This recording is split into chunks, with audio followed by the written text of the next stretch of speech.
The following program deals with a controversial subject. The theories expressed are not the only possible interpretation. The viewer is invited to make a judgment based on all available information.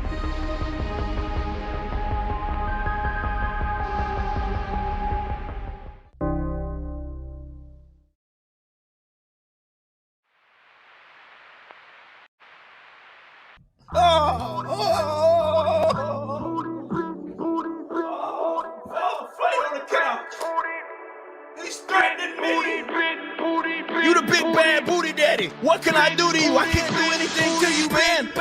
Booty daddy, big bad booty daddy, big bad booty daddy, big bad booty daddy, big bad.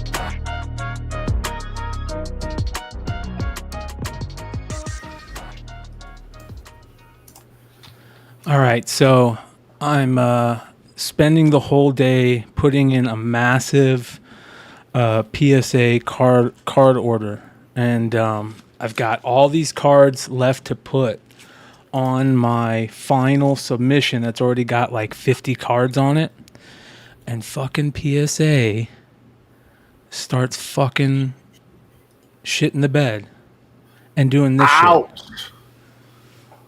Dude, they got overwhelmed. Just like everyone else waited till today to do whatever they had to do. I had to sign up for all my new stuff from my like homeowners association, for my ID cards and things like that. Of course, I went on January 31st. You know, so Fucking ridiculous. but that wasn't much of an overload. There wasn't anybody at the office, but of course, PSA is going to get overloaded today. I mean, I've been meeting all month to try to finally put in a card sub through one of you guys, and did not happen. Hopefully, Yeezee, you get some cards in before the site crashed, or what? For which You site? see this I don't know shit? if you just saw that, but Bryan just showed PSA. He was trying to put in. Oh, and yeah. Down we go. Down we go. I actually, so that's funny. You mentioned that. I did get in my submission in right before the, what is it, the 31st, right? No, So, like, it's the end of today. It's the 31st right now. So it's still available. I've already submitted my paperwork because there's a TriStar card show in Houston this weekend, and so I'm submitting my cards into person. I'm going crazy, dude. Is it the same price? Like you could print the paperwork? $15 a card. I'm gonna miss out on. I got in 42 cards. See, look. For 15 to get graded for $15 a piece. I'm actually going to sit here on this podcast and microfiber my cards and put them in card savers. So, because I mean, I know I'm going to get busy for the. Actually, I might do it tomorrow because no long story short. So, Fuck this shit, dude. This shit's garbage. Look, it'll sit there. There's my submission. It's got all my cards. I hit continue, and it shits the bed, man. oh shit! Oh, do you think a ton of people are crashing the server? Fucking A. There's no other explanation on this. Fuck it. We don't want to grade all these cards. I'm gonna send them the show. I'm gonna be like, PSA, look, I have a fucking massive submission. It's all ready to go. I don't know if you do this, Yee, but I started like any card that I think is a gradable card, I'll clean it and I'll put it in a new penny sleeve and card saver, and then I'll put that in a PSA graded bag until it's ready to go. That way that card saver doesn't get dirty, you know? Oh, that's smart. Yeah, and then I know these are all my cards to send to grade. You know what I mean? These cards are ready to go. Yeah, this is a brand new card saver pack. Like, I literally, like, just to even figure out what cards I was submitting, I had like 5-6 different piles of cards, and I was going through like, okay, what cards do I need to grade right now? Which ones can I hold off on? This motherfuckers. And yeah, Come on, PSA. I've been putting subs together for CGC now that we've got a good, nice price reduction to, mask whatever the hell else is going on. But I don't give a shit. Yeah, dude. Those comics were gonna get submitted anyway. I mean, I wasn't gonna, because somebody learned how to crack a slab, dude. I can't give up. I can't give up a chunk of my income. It is what it is. It's business as usual for you. I mean, but it's not like you have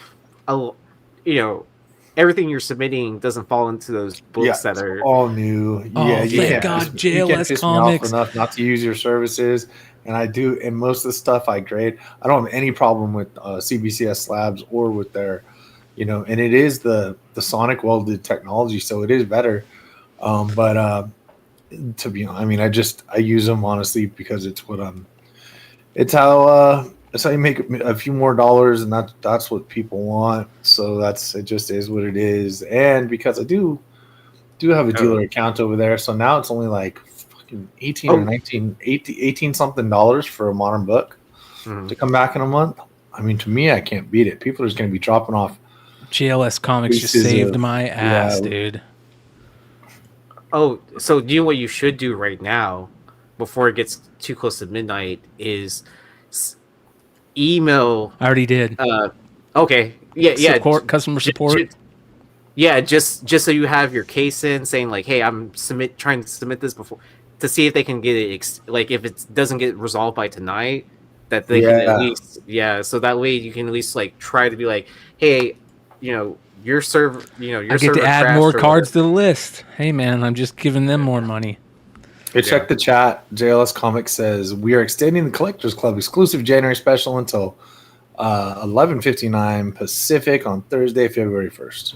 Oh, okay. Yeah, dude. It's probably huge. because they can't fix the issue right now. That's the issue. They don't want to answer thrashed. specifically to everyone like you. If it messes up again, I bet they extend it until like I next bet they week or just say, something. all right, fuck it, Tuesday. Excuse me, the second. But yeah.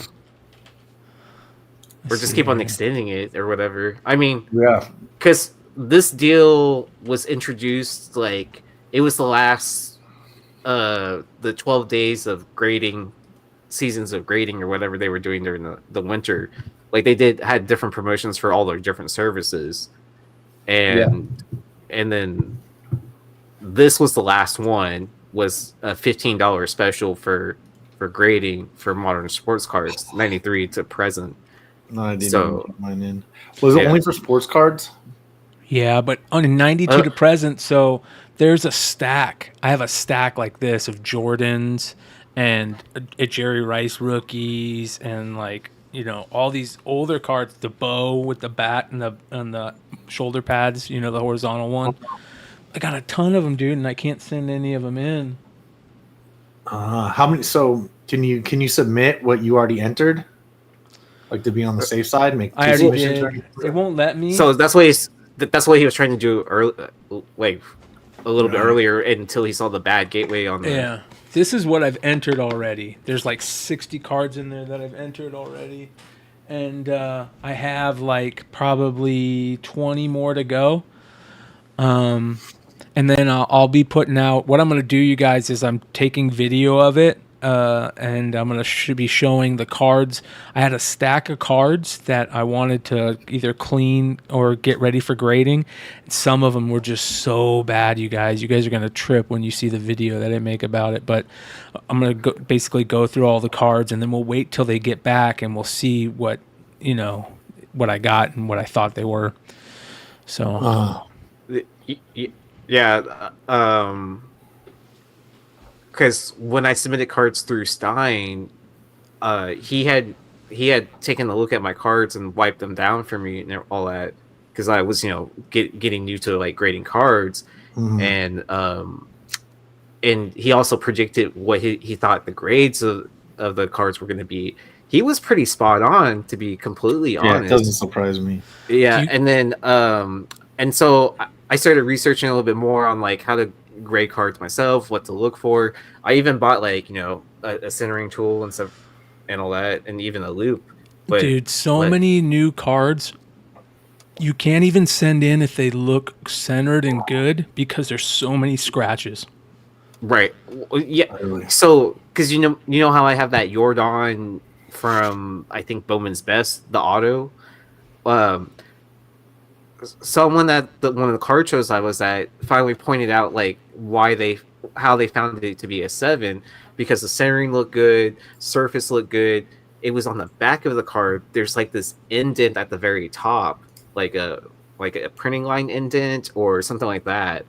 And I was just like, no, like what, what do I do about that? I can't really do anything. You can't do shit, dude. Well, here's what I've been doing all day. I've been polishing some cards to try and get scratches out, and I show how I do that, and it works on some, but some the scratches are so deep. Dude, I have a Bobby Witt Sapphire. Just like comics. Yeah, I have a Bobby Witt Sapphire that had something like stuck to it, and they tried to get it off, and it is so scratched up, dude.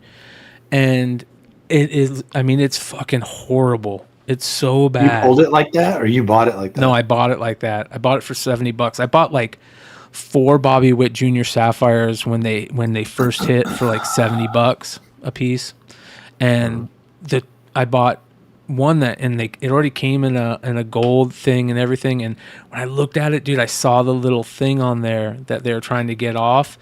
And they even couldn't get it off. And there's you move it, and there's scratches in it, dude. And even polish won't get it out. It's so deep. Damn. Yeah. So I wonder what they on that were trying to use to well. clean it or whatever. Probably like some tool that they were pushing too hard onto it. I think it was probably like a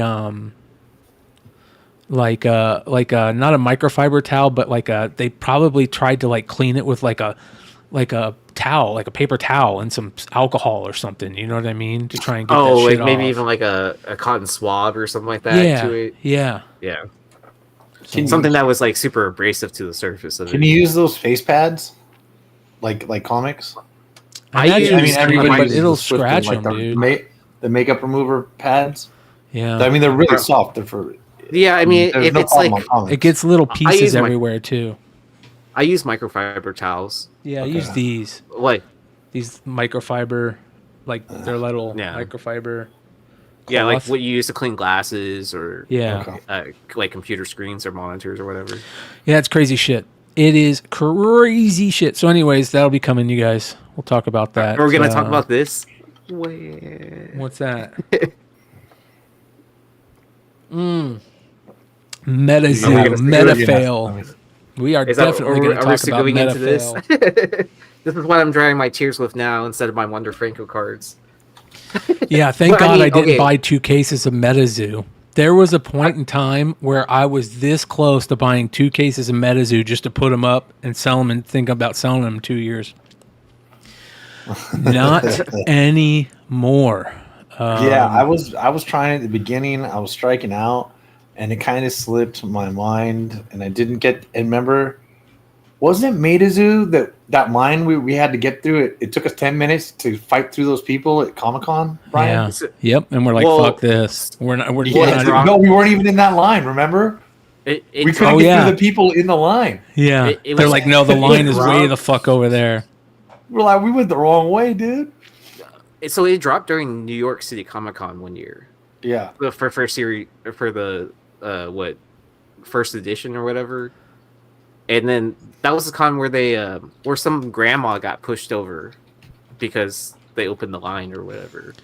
I remember the Hive boys, especially I think Jonathan was really into it. He was like really into opening the packs and getting the fucking. I mean, dude, it was to be honest, it was a really cool idea. The cryptid idea, I think that was a really cool idea. It's just money and it's easy things to come up with. The idea's already there. You know, you're using. It depends on the game mechanics, right? Yeah. Like for TCGs, like TCG companies, can shut down, but then if the cult following is big enough, it can keep the product alive, where like people are still gonna play it with what's out there. So I've never played the game personally, like speaking of the Hive boys, they got me to jump into a Metazoo break or whatever, or where someone was just cracking packs, and I hit this Mothman in like 2 packs, and I was like, kind of like, well, I already hit the top card out of the set, like, why buy more packs? Yeah, like, so you win $1 billion in the lottery, you probably don't buy that many more tickets. Right, exactly. Like, like what? Yeah, exactly. If you win the lotto today, like, why would you buy a ticket tomorrow? Like, you already hit the jackpot. Like, probably wonder get if Steve Aoki's discount these days. Talking about it. I mean, and then honestly, like, since I don't have like any money invested into this, like, what, $20 and then $15 for grading this card, like, I have less than $50 invested in this. Like, it's not going to hurt me to hold one graded card for like 10 years to see what happens. Doesn't Steve Aoki have like his own card Twitter? Wasn't that what we were looking at the other day? All his badass fucking cards on there. I had a link. He bought the 101, or like, I think the highest graded Luke. Yeah. Oh, it's on his Instagram. If you scroll up just a little bit in our group chat, I posted it in there. Yeah, I already played it on Wednesday about him going through all those, but there's a new one that came out. But he's part of the Metazoo shit, so I wonder if he's talked about it at all. He probably can't under NDAs and stuff like that. Metazoo Steve Aoki cards, September 25th. I wonder if those are worth anything. Next trading cards about to explode. Metazoo. This is January 29th of 20.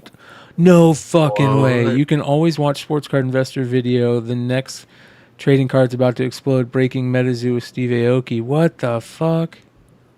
Is that from just now? I'm here with world famous DJ Steve Aoki, and we're. Is this from 2022? When was the tweet? I believe. Oh no, the tweet was 2020 today, January 29th, 2 days ago. Wait, I mean, who knows when that video was actually? I'm sure I turned off that video.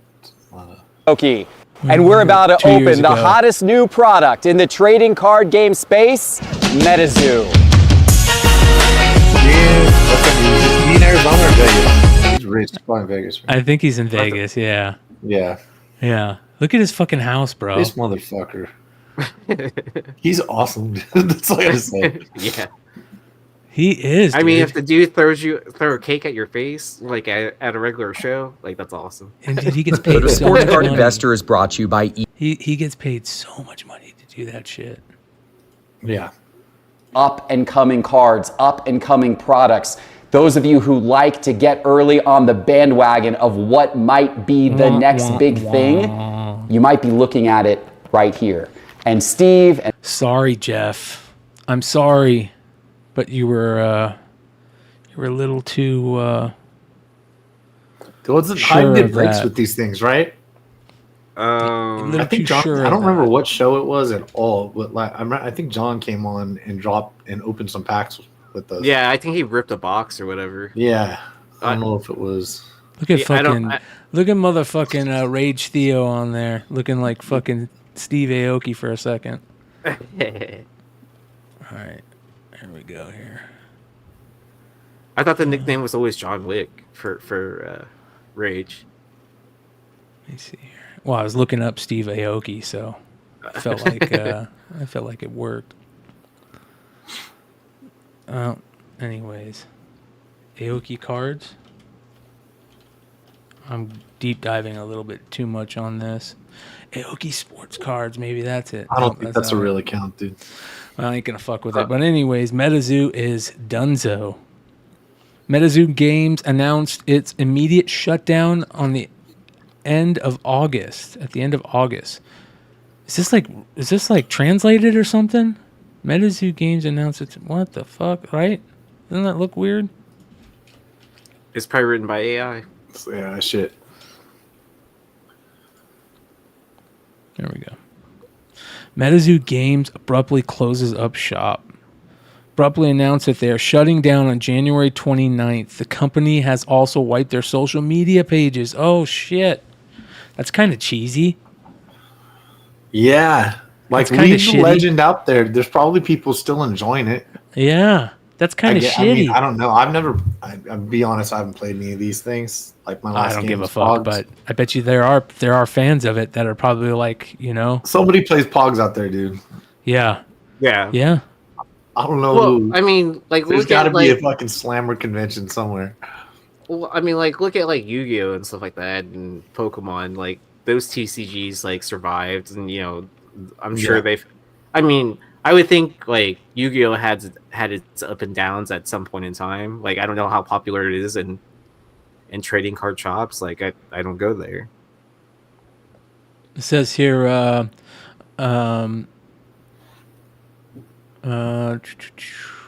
company has also wiped their social media page, but their website remains up. I want to take this opportunity to thank everyone in the community for an incredible 4-year run that we had, wrote Waddell in a release on Discord, I guess. The company's founder, Micah Waddell.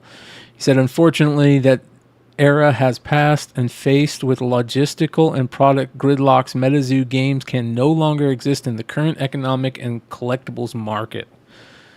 It is my hope that Metazoo can continue on as an IP at some point in the future under new ownership, and I look forward to that day. He's trying to get out while he can. He jumped in. Metazoo went crazy, just like every other fucking collectible thing under the sun except Pogs during COVID. And now they probably aren't selling worth a shit. I don't know how he didn't make money from the Topps deal. Didn't they make a bunch of... Didn't they... sign with because Topps? wasn't this a Kickstarter campaign originally? Yeah. I think so. And then got bought by Topps for distribution.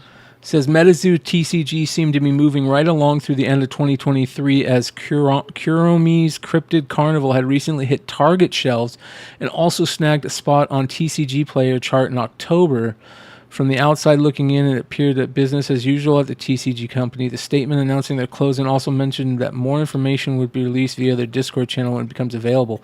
It sounds like they already shut their Discord down, though, too. Yeah, before it was shut down. On their Discord before it was shut down. Come on, get with it, AI. I know AI is writing these fucking things, but they got to be better.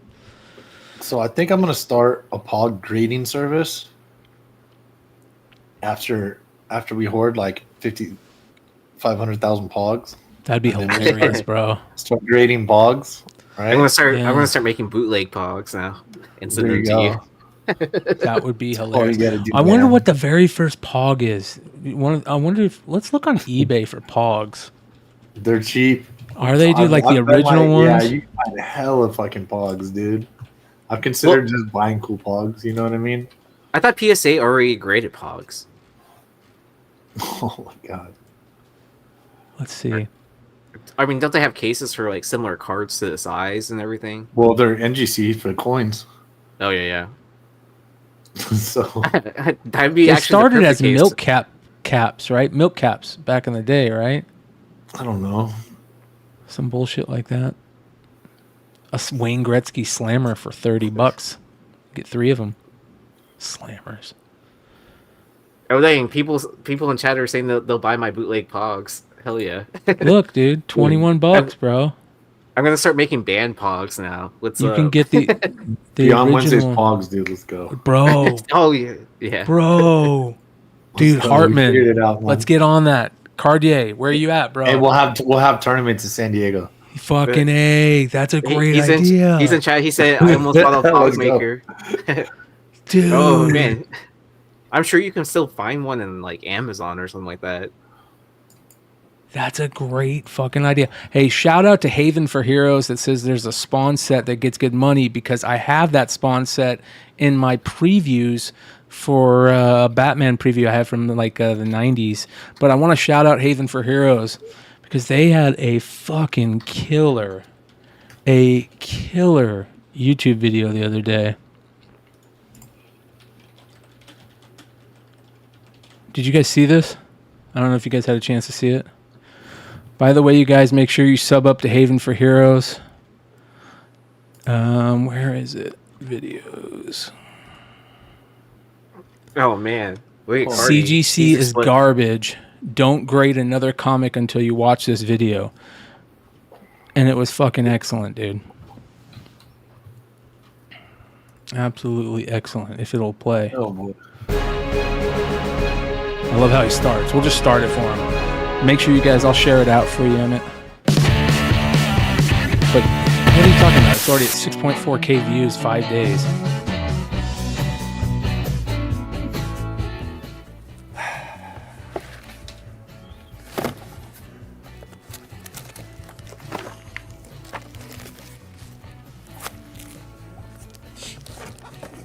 He's like, these fucking things. CGC. Let's talk about this. And then he goes on to give a really good fucking video talking about. He brings up a couple good points. I think the biggest point that he brings up is like, where is CGC or any grading company for that matter getting their fair market value information, and what is it? You know, so you can know that going in, because that fair market value changes so rapidly on a lot of that stuff. Like, and that brings up a really good question. And then he straight up says, he's like, I don't like grading companies. I think that comics should be, they're an art. The whole thing is the art. He's like, cards are one thing. They're two sides. He goes, a comic book, right. You got the pages, and you know, it's like, I don't think you should. He goes, it's okay to say like if you're high grade or not. You know, that's how you make your sales with your people who are buying these things. You talk about grading and the grade, if it's high grade or not, but keeping it in a case is, he doesn't like it, and I respect that. But anyway, you guys, make sure you guys go check it out. He does a really good. He's been doing some really good videos over there. Been doing. I think he's still doing stuff on Flipside too every once in a while. Did they pretty much let you? They pretty much let you put your own value though. So I put. Yeah. I mean, I send more modern stuff for people than I do anything else, including myself actually, and that's anything from 76 up. So like. You know what I mean? That's a whole chunk of whatever the hell you want to say. I put $400 on every single thing. Whether it's Ultimate Fallout 4 variant or a comic that came out yesterday that's worth $5, I just put $400 because it's about insurance coming back. It doesn't cost you anymore. If something ever, I haven't had to have this argument with them, but people have. So if you say a comic's worth $100 and they screw it up, they're going to be like, well, you put down it's worth $100. So $100 value. And, you know, I don't blame them for that. And I know people have had things come back where they're like, dude, this isn't that, but I haven't heard it that much. I've never gotten hit with it. You know, and then even if it's a modern, like say, worth, you know, like I just used UF4, but, almost any of that stuff, no matter what it's worth, they're not really going to, they haven't come back with any modern books and said, no, it's not worth that, or it's worth more than that, you know. But they might now. I've heard of people doing it, but I don't know. I just put it in. Any customers would be aware that that's what I do. And think about it. So if you're gonna go 25 times 400, so you've got $10,000 value on 25 new books, like it's gonna be enough, you know. Like it's like you do the average. Like you run an auction, you're gonna lose money on. You run 30 auctions, right?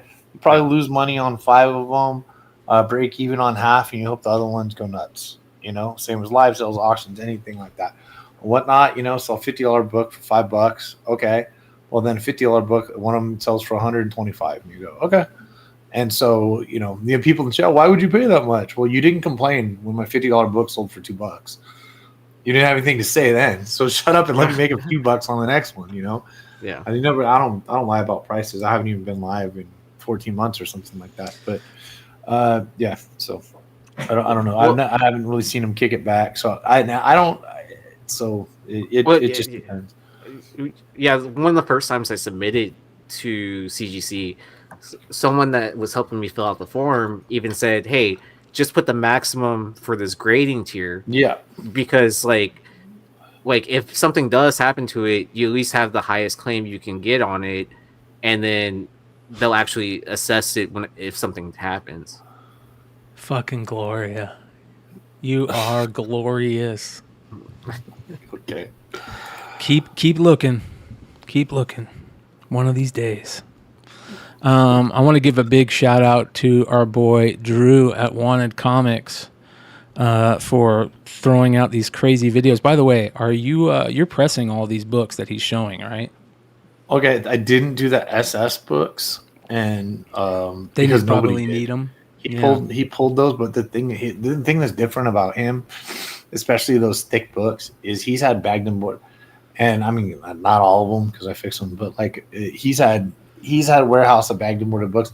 Like if you bag and board a book, however long ago, and you from the day that you got it or received it at a con or something like that, if it was just in a box chilling in the dark, it's probably to be honest with you, most book, I mean maybe now brand new books, but this definitely wasn't always the case, the way that they were printed and the overlays of the paper and stuff like that. But that hasn't happened since like early 90s maybe. And so not all the SS books, everything, all of his other videos are. The SS I didn't, and I'll be honest, and he knows, and everybody's always known this, dude. You get a little love with an SS book. I can't. It's just the proof is in the pudding, like that you do, you know. So he's gonna choose the best copies, and unlike other people, you know, well, okay, there's other dealers like him, but guys like us that just bought our books one at a time, we're not going to have 10 copies to choose from, or 5 copies to choose from, or 20 copies to choose from. You know what I mean? So no, I didn't press. He's actually doing a thing where on any of his eBay lives, you can buy a book from him. You can. He's only charging $40 to press and grade a book, which honestly is pretty fair. You got to come back. I'm not sure. You think you have to buy something, but then you go ahead and he includes it in shipping in your next order. So for $40, he sends it to me, and it actually your book gets sent out like within a week. So I'm actually doing an order for him at least weekly. I did 10 of his customer books today that they got here, I don't know, Friday or Monday. So I know that they sold probably last week or maybe the weekend, something like that. So is this the SS one? Yeah, this is crazy. Yeah, he's got the Skotties at the beginning, man. Yeah. This is Drew Wanted Comics. This is box number 2 of 2 from our Skottie Young LA Comic Con. We opened up a box yesterday. We're going to open the box number 2. There's going to be some Dark Stalkers in here. Dark Stalkers, we looked at the CGC registry. There's only 6 signed Skotties now, including these. 6. Uno, dos, tres. 6. 6, including the ones that he's going to pull out of that box. We were the very first folks to get stuff Holy signed shit. at LA Comic Con. So let's see how so there's there only we go. 6 signed copies. Oh Period. my goodness! This is a 1 in 50 ratio. 1 in 50 So this is ratio. Skottie. I think he gets Extremely to the Dark Stalkers scarce. at the beginning, It's one of the so more probably- expensive Skottie Young's book out there. He doesn't even see this one. So got 90 on that one, but if you come back with a Only 96 Drew's on gonna this have one, these, like, by the wow. Yeah. Again, all these books are straight from my collection, so they weren't pressed. These are warehouse copies, including this one. This, folks, Warehouse is only one listed copies. on eBay. There's only 6, Really or are. actually 4 in the entire world. And who Look knows? how badass right? that is. Skottie's Just Little this Red Riding morning, Hood. That's one of them right there. With the Skottie Uzi. put his name on the That's one of tombstone the right best there. Skottie Young And he covers was looking ever, carefully. Look at my Period. Instagram. He tried to put some buddies' names on the tombstones over there, but they kind of got washed out. But you can clearly see Skottie's name right there. And this, folks, this is 2005. And this is such a scarce 20-year-old book. Skottie Again, everybody loves her Red Riding Hood with an Uzi. And yeah, you can see that one going right there. And we like this so much. Again, we have warehouse copies, folks. No one ever touches our books, except for this one. I touched this book before, and Skottie Young touched that. That's another 9.8. We're just killing it, my friends. This There we go. motherfucker. And we just got, again, You there's only son of a 4 bitch. on the census. The whole census, there's 4 9.8s. And I think we found out who has owned all 4 in the whole world. The whole universe is only 4 9.8s, and we have 4. Bastard. That's what we're talking about. Signature Damn series. you. That is what we're talking about. Again, this is like Has he warehouse sold any of copies, these not yet? even press. He's been giddy. I don't So we think he's always listening. mention that. He just got him a couple days ago. He's been giddy all week. There's a dirty bird right there. Oh. So, yeah, what happens? I'll take it. You can just give that one to me, Drew. Conqueror number 1, Science. I'll take that one too. Popular series. I'll take all these.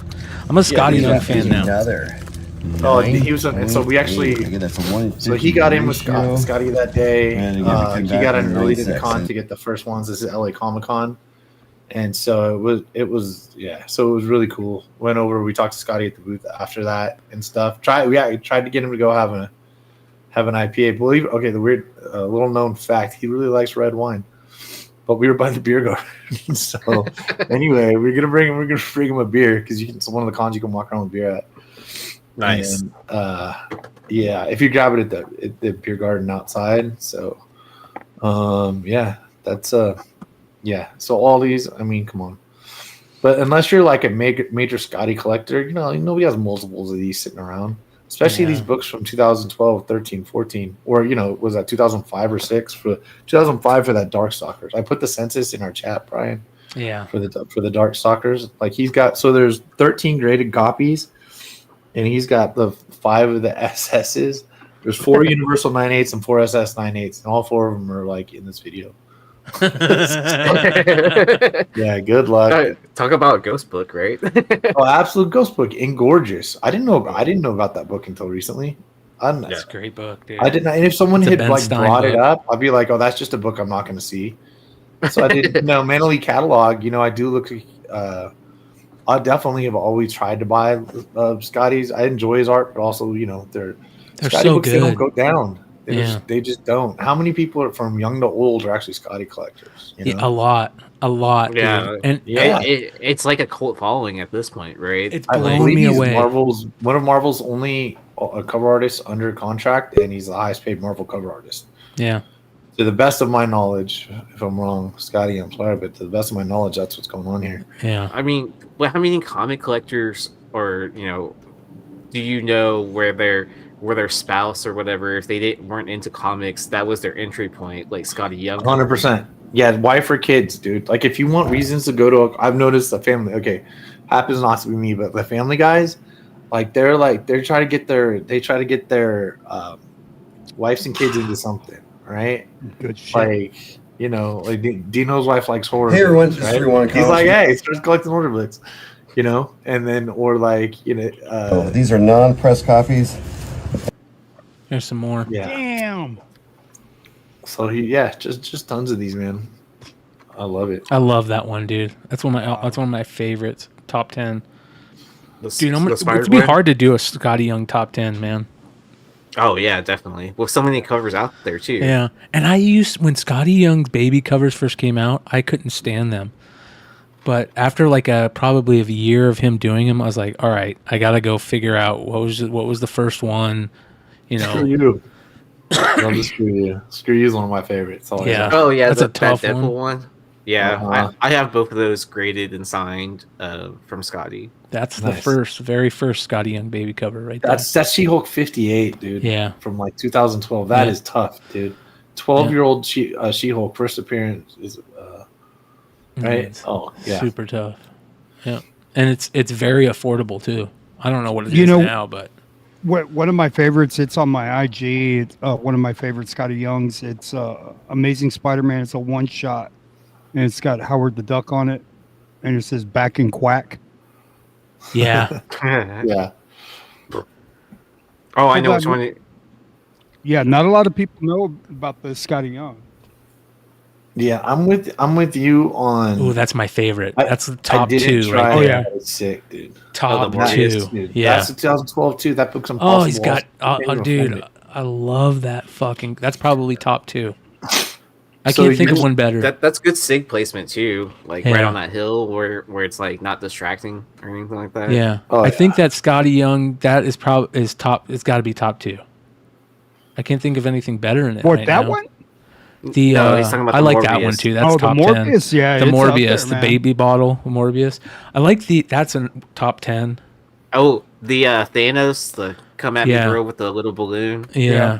The Thanos with the little balloon, and then there's a couple Galactus ones that are really good. He's got another one. This motherfucker. Man, I should have picked up that Morbius when I had. the Is he chance. selling these on eBay?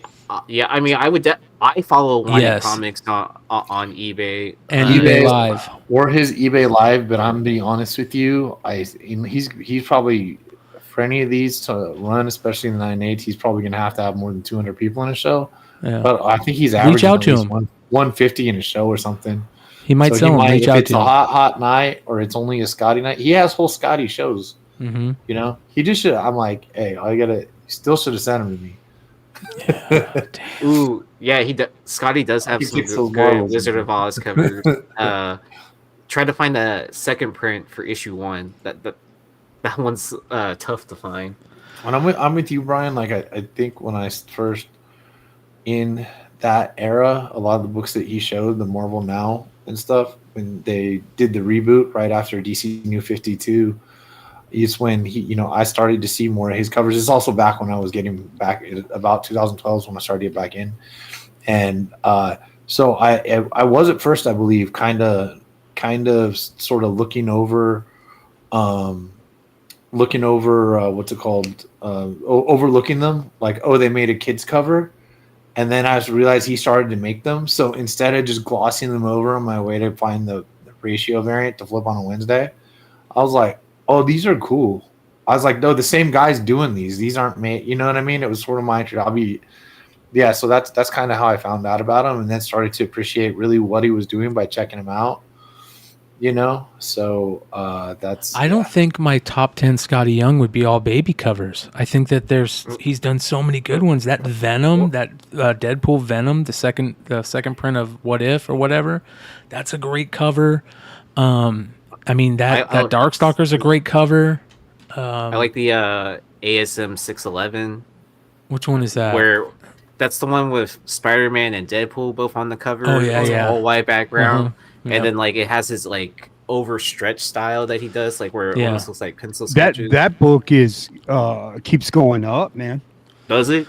Yeah. Well, I mean, there's a second print for that too as well. Yeah. I like his Cable and Deadpool stuff. covers. Yeah. Yeah. Where they cross out at the end of the Cable Deadpool run. Yep. Yeah, there's a lot of rare ones, dude. Look for Cable his and Deadpool. His very first book was Dark. What was it? The Dark Webbing Presents. Right? Is that what it is? I gotta look that up for those of you guys that, of course, you know. I'm jealous, Ryan, of your newsstand What If Venom Deadpool book. I have the direct version, just the blue label. Oh wow. Yeah. All right, let's see here. Skottie Young. I bought it before I got on YouTube. By the way, you guys, this is the Beyond Wednesday Creator First List. If you guys want to check it out, the link for it is in the description. It's also in my link tree and all that good stuff.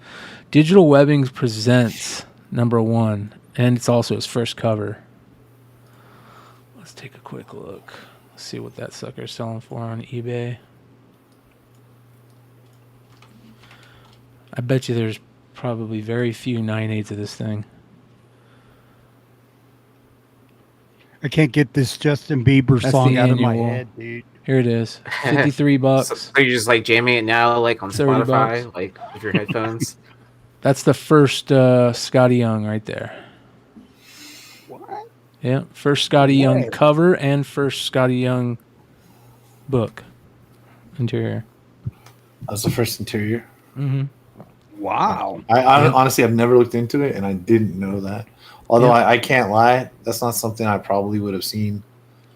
Hell no, man. Anyway, and that's cyberspace, man. He's got everything, but he's really smart. He prices high on rare shit, and I don't blame him. So do I. So shout out to JLS. Deadpool Run the Jewels. That's a good cover. Yes. That's definitely her top. Yes. Yeah, that's fucking that's easy. Top, that might be top 3.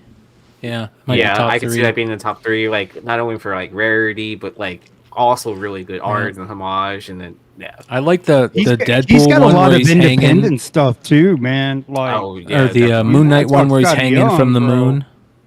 Well, isn't there one that's where he almost looks like he's hanging? Doesn't there one where he's like hanging from a noose? Or am I thinking something wrong? It looks like that. Maybe it looks like that. Then you have the Middle West covers for the story he wrote too as well.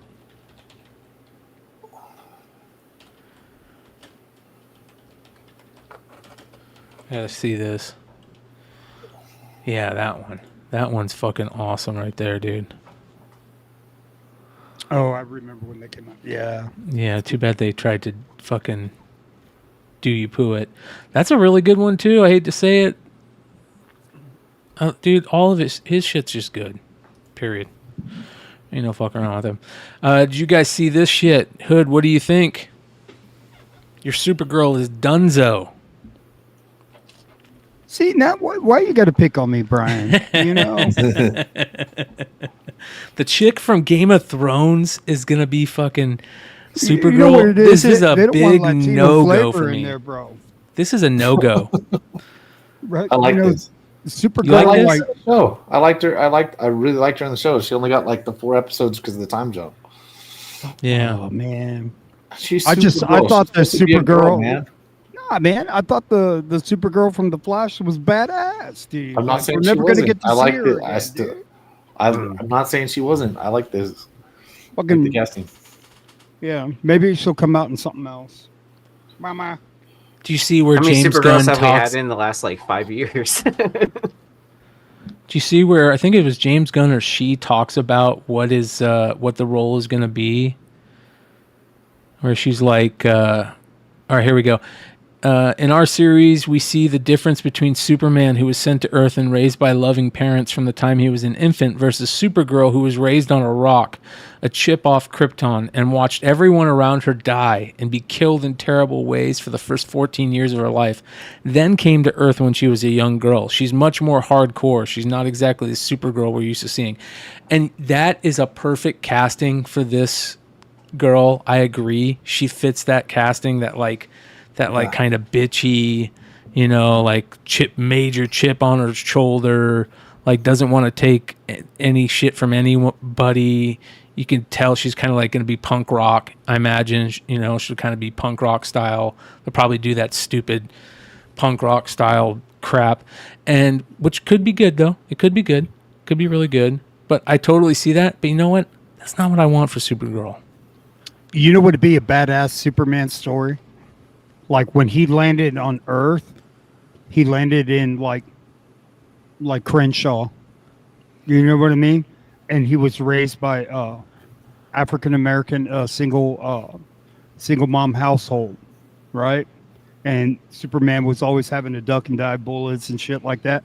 See, like if Superman like grows up as like a gang leader or something like that, dude, because he's already got the shit, colors. Bro.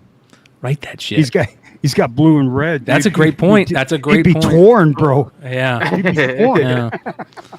Hey, I bet you. Well, they also Like talked about. they talked about the Val Zod stuff too. James Gunn said he's right. They're still going to do the Val Zod stuff. I think so. Yeah, I think so. So, but you know, the Supergirl I remember just doesn't fit that. Dude, we talked about a book the other day, I think on the Hot 10, that Supergirl run when I think it was Peter David was writing it. It was at the end of the run. It was like the final 5 issues, and they brought the Supergirl back, that Kara Zor-El Supergirl back. And that's the Supergirl I liked, you know what I mean? And this is totally different. But you know what? They said that the series that it's based on, what is that series that it's based on? Woman of Tomorrow, one, right? Yeah. A lot of people said that was really good. I think, but I could be wrong. No, but I there think was a lot of people. a lot of buzz on that. Yeah, it's that one, that first one in that. Mhm. Yeah, that's the one. Well, so we But why does she talked have a little about this on flip side, and I don't remember who said this, but I brought up her being. She's older than she looks. I mean, she's still in her very early 20s, like 22 or something like that. But like somebody brought up, you know, the way that sort of like she can keep growing, like Tom Holland stays young. Like she looks young. She played someone like 10 years younger than she really is, and it was really believable in House of Dragon. So this is, if they think they can hit with the star with this, I mean, she can be around for like 10, 15 years in this role. Oh, it was Tom King that wrote that. That makes sense. Tom King's part on James Gunn casting like his director thing, right? Isn't he? He's a consultant, right? Yeah, I believe so. Dude, this chick right here, when they cast her, this was almost a perfect fit to Michael Turner's Supergirl. Like, her face almost hits it dead on. Her eyes definitely do. That's another great Supergirl storyline. When she was gone forever and they brought her back, and there was all those great Michael Turner covers, and then they did the second print homage. That's a Supergirl. Yes, dude. Holy cow! Mama! Hold that up. Mama! That's beautiful. Damn. Mama. Yes. Hi, Bryan. Are you going to pee on the podcast tonight? It could happen. Oh my god. I thought it was funny. Black Spider says, "Hey Red Hood, nice story. You could be the next Comic Tom. You could write your next comic book." What did you? Man, kiss my ass, bro. What did you guys? I would totally buy a Red Hood comic. Fuck yeah, bro. Yeah. Fuck yeah. I'm all down for. I just I need Fire Guy Yee. Fire Guy Yee to co-write, right? We don't even have to put that many words into it. We just gotta find a notable artist, right? Hey, look at this Kyoto, bro. Ooh. Flamingo from That's Kyoto. beautiful. Look at That is gorgeous. Did you guys? Mama! James Gunn also came out and talked about what his movie is going to be on, and it's straight up origin story. Yeah, so that's what he's going with. He's going with Superman first, right? And then we're going to see what the says the Wildstorm type of bullshit that we're going to get. It says it focuses on Superman balancing his Kryptonian heritage with his human upbringing. Superman represents truth, justice, and the American way. He is kindness in a world that thinks of kindness as old-fashioned. That's actually pretty fucking cool. That's actually pretty cool. That'll be a breath of fresh air. Beyond this, the plot details for Legacy are currently scarce. However, Gunn promised that it won't be a comedy, stating that while it's easier for one to take a character nobody knows like the Guardians or Peacemaker and do whatever they want with them, people in every country know the story of Superman. I learned so much from making Guardians movies, but it's not like the Superman is going to have exactly the same vibe as the Guardians movies. It's actually quite different. Hopefully. Fucking A. Yeah. Yeah, I don't think it's not going to be campy. And also there were no Guardians had literally zero expectations. Like from the general public and even from comic book people. You know what I mean? So it's anybody, all you had to do was live up to whatever the hell they threw at their screen on you. You don't know what to think of a raccoon or a talking tree or you know what I mean? That are played by Bradley Cooper and Vin Diesel. Yeah, man. What a difference Did you see that Boss Logic I threw up there? Yeah, dude. Yeah, that was cool. This is absolutely gorgeous. I don't know if people didn't see this. Boss Logic is always killing it with these. Yeah, dude. That's man. Right? That looks exactly like what I'm talking about, but I think the suit will be different. I think that suit looks badass, dude. I think the suit won't be more like black leather jacket bullshit or something, you know? Oh, where it looks like almost like a motorcycle jacket material or whatever, where it's like slightly padded or whatever. Like she's a punk rock chick. Yeah, but I also don't want to hear about punk rock from a cable TV show either. Yeah. Fucking A, bro. Look at those moshers. What are you, some damn punks? We also got that news that they're bringing Kristen Ritter back into Daredevil. Oh, if you know, you know, post where she's wearing the T-shirt that she's worn on camera a couple times or whatever. Yeah, it's kind of interesting. Oh man, I mean, but does that really surprise you that if they're gonna make like all the Netflix series into Marvel continuity, they're not doing that for just to make fans happy. They're trying to get the those IPs and those actors into Disney. Yeah. So either expand stories or use those characters, and people are familiar with those actors as those characters. Well, that makes sense. I mean, they want to make money off of these people, but you're going to go to Disney World to get a Jessica Jones shirt and cup. You know what I mean? Like, I think that they know they need these characters, and like the fans have already they shit all over Echo. Although there was parts of Echo that were cool, and I'm a Marvel person, so I'm gonna watch whatever, and I talk shit. But I want to go back to how these Netflix shows made me feel, man. The Gritty and Street, and have fucking Tom Holland appear in Hell's Kitchen and get the Kingpin against Spidey, and just let's see what that looks like. Because the shit they're doing right now, nobody asked for She-Hulk, bro. I wasn't like, man, I can't wait till they do a She-Hulk. Nobody asked for that, dude. They're making shit nobody asked for Echo. They're just making bullshit, dude. I feel like it was always I'm trying to recreate the James Gunn magic that he did with Guardians of the Galaxy. You know what I mean? Man. That let me just keep on picking these, D-level characters or whatever, and see if they become the next, Iron Man or whoever. Or if they become the next, I don't want to say as popular as Spider-Man by any means, but just, get them on everyday people's radar or the normies, right? I asked for more Jessica Jones. Yeah, I'll take more Jessica Jones. Please, I'm ready. Yes. Man. Yeah. I have so many aliases now at this point. Yeah, I mean, that's a good pickup, a cheap.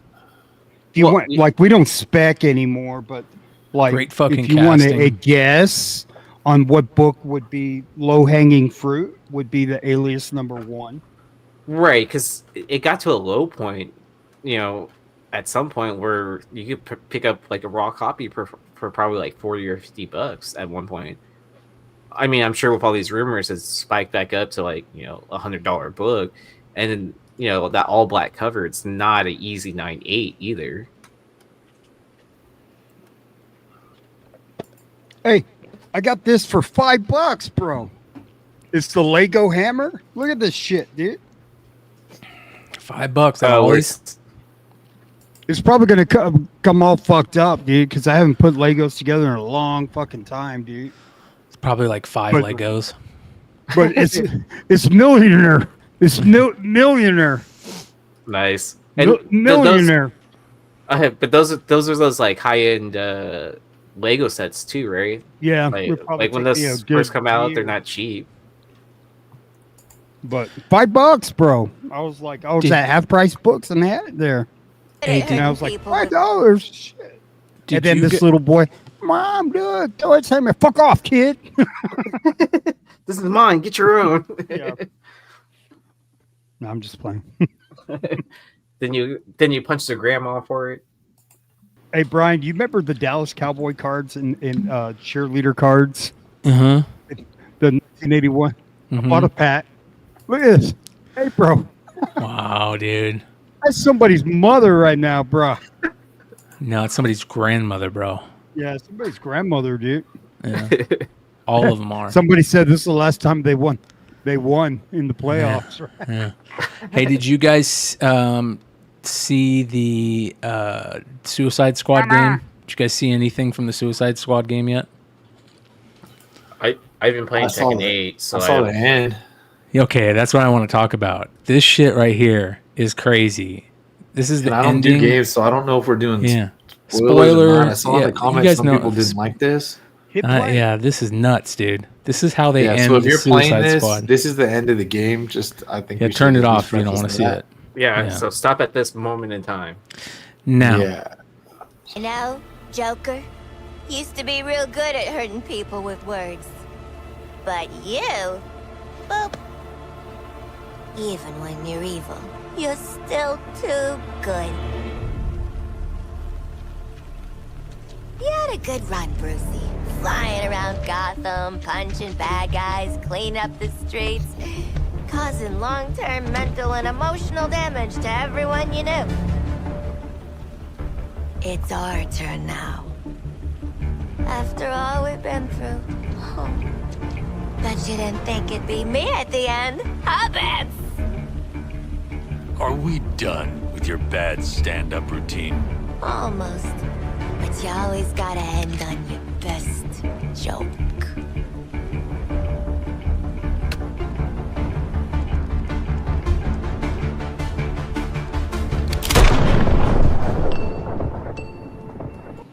Damn.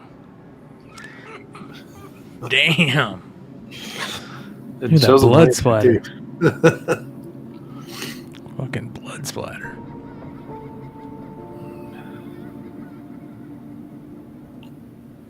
Down goes Bruce. Do you think that's what did they call those books where if you choose your own adventure? Yeah, do you think they did that with or this? Choose your ending. Well, the game's called Kill the Justice League, right? Yeah. So apparently, I guess that was the final boss was fucking Batman. Or?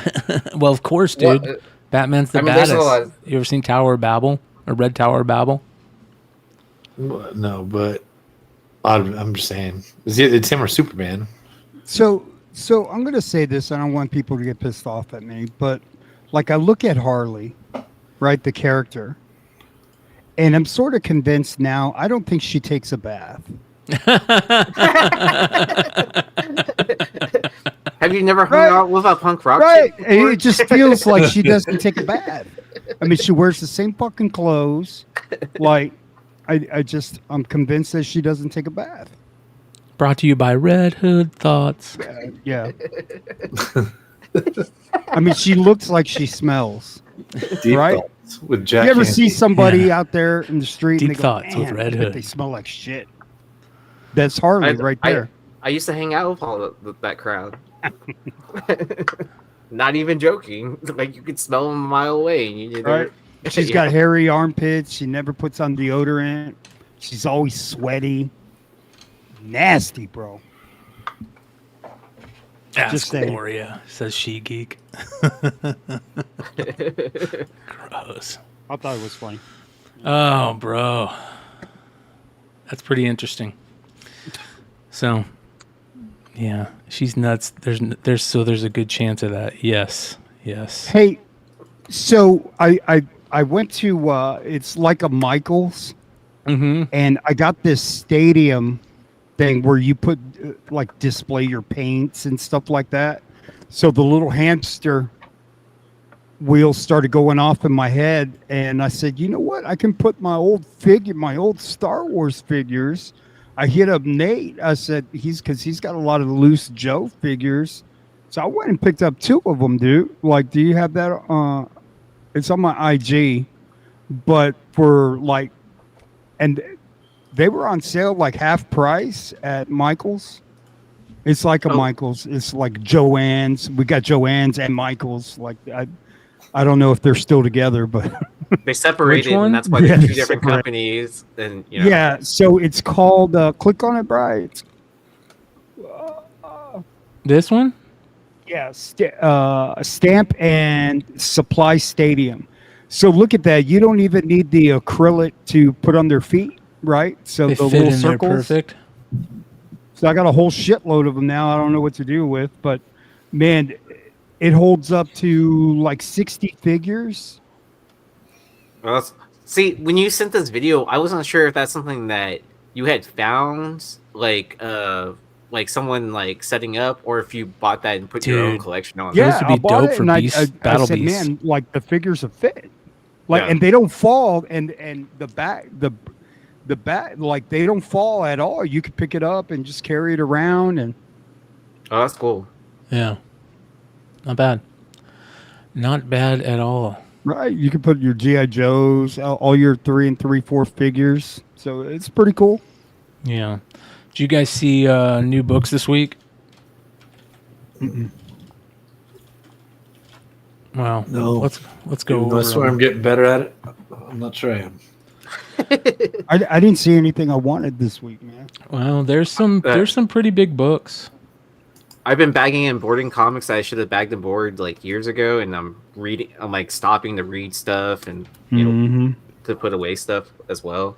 So that's what I've been working on. Oh man, look When at that did action Art Adams comic. come out today? Yeah, the it came Art out Adams today. came out today. Yeah. Fuck, that's dope. Wow, dude. That's pretty good. God Educated. damn it. Natalie Fucking busted on my Sanders. glasses. That's a MegaCon variant, dude. That's wow. Wow, DC variant. Yeah. Not getting as many of those. It's the cover B, Like, so why it's is she Action wearing 1060. glasses? Like everybody knows, like it's Supergirl. Oh, that's a crazy cool cover. It's just like hard, you know. What's that meme where it's with that one actress? Like I never understood the. Oh wow! Clark Kent- Without the glasses. Really, dude? Yeah. All right. It was that chick. Why didn't they just put her in regular clothes? Well, it's Natalie Sanders, and that's their variant. Oh come on! Oh no, they That's chose her actually hand pretty also. good. And it's a different shirt. It's Yeah. Yeah, Wow. it's way different. yeah. It's way different. Oh, and the trade dress is different too, as well, right? Does she have her nails done in the one of them, and her nails aren't done in the other Her one? nails get done whenever she pops. That's through. such a dope Yeah. cover, dude. That is such a dope cover.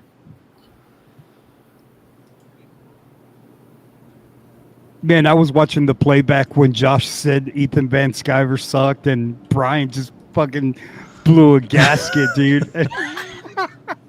And I was like, man, we know where Bryan's weak spot is now, bro. Oh, how to grind his gears. Oh, yeah, dude. That was classic, dude. I'm actually well, here's the thing, and I didn't say anything at the time, but I was just like, man, I read this book. I've read all 3 issues up. I haven't read the 4th one. I've read all 3 issues, and at the time he was like, your politics.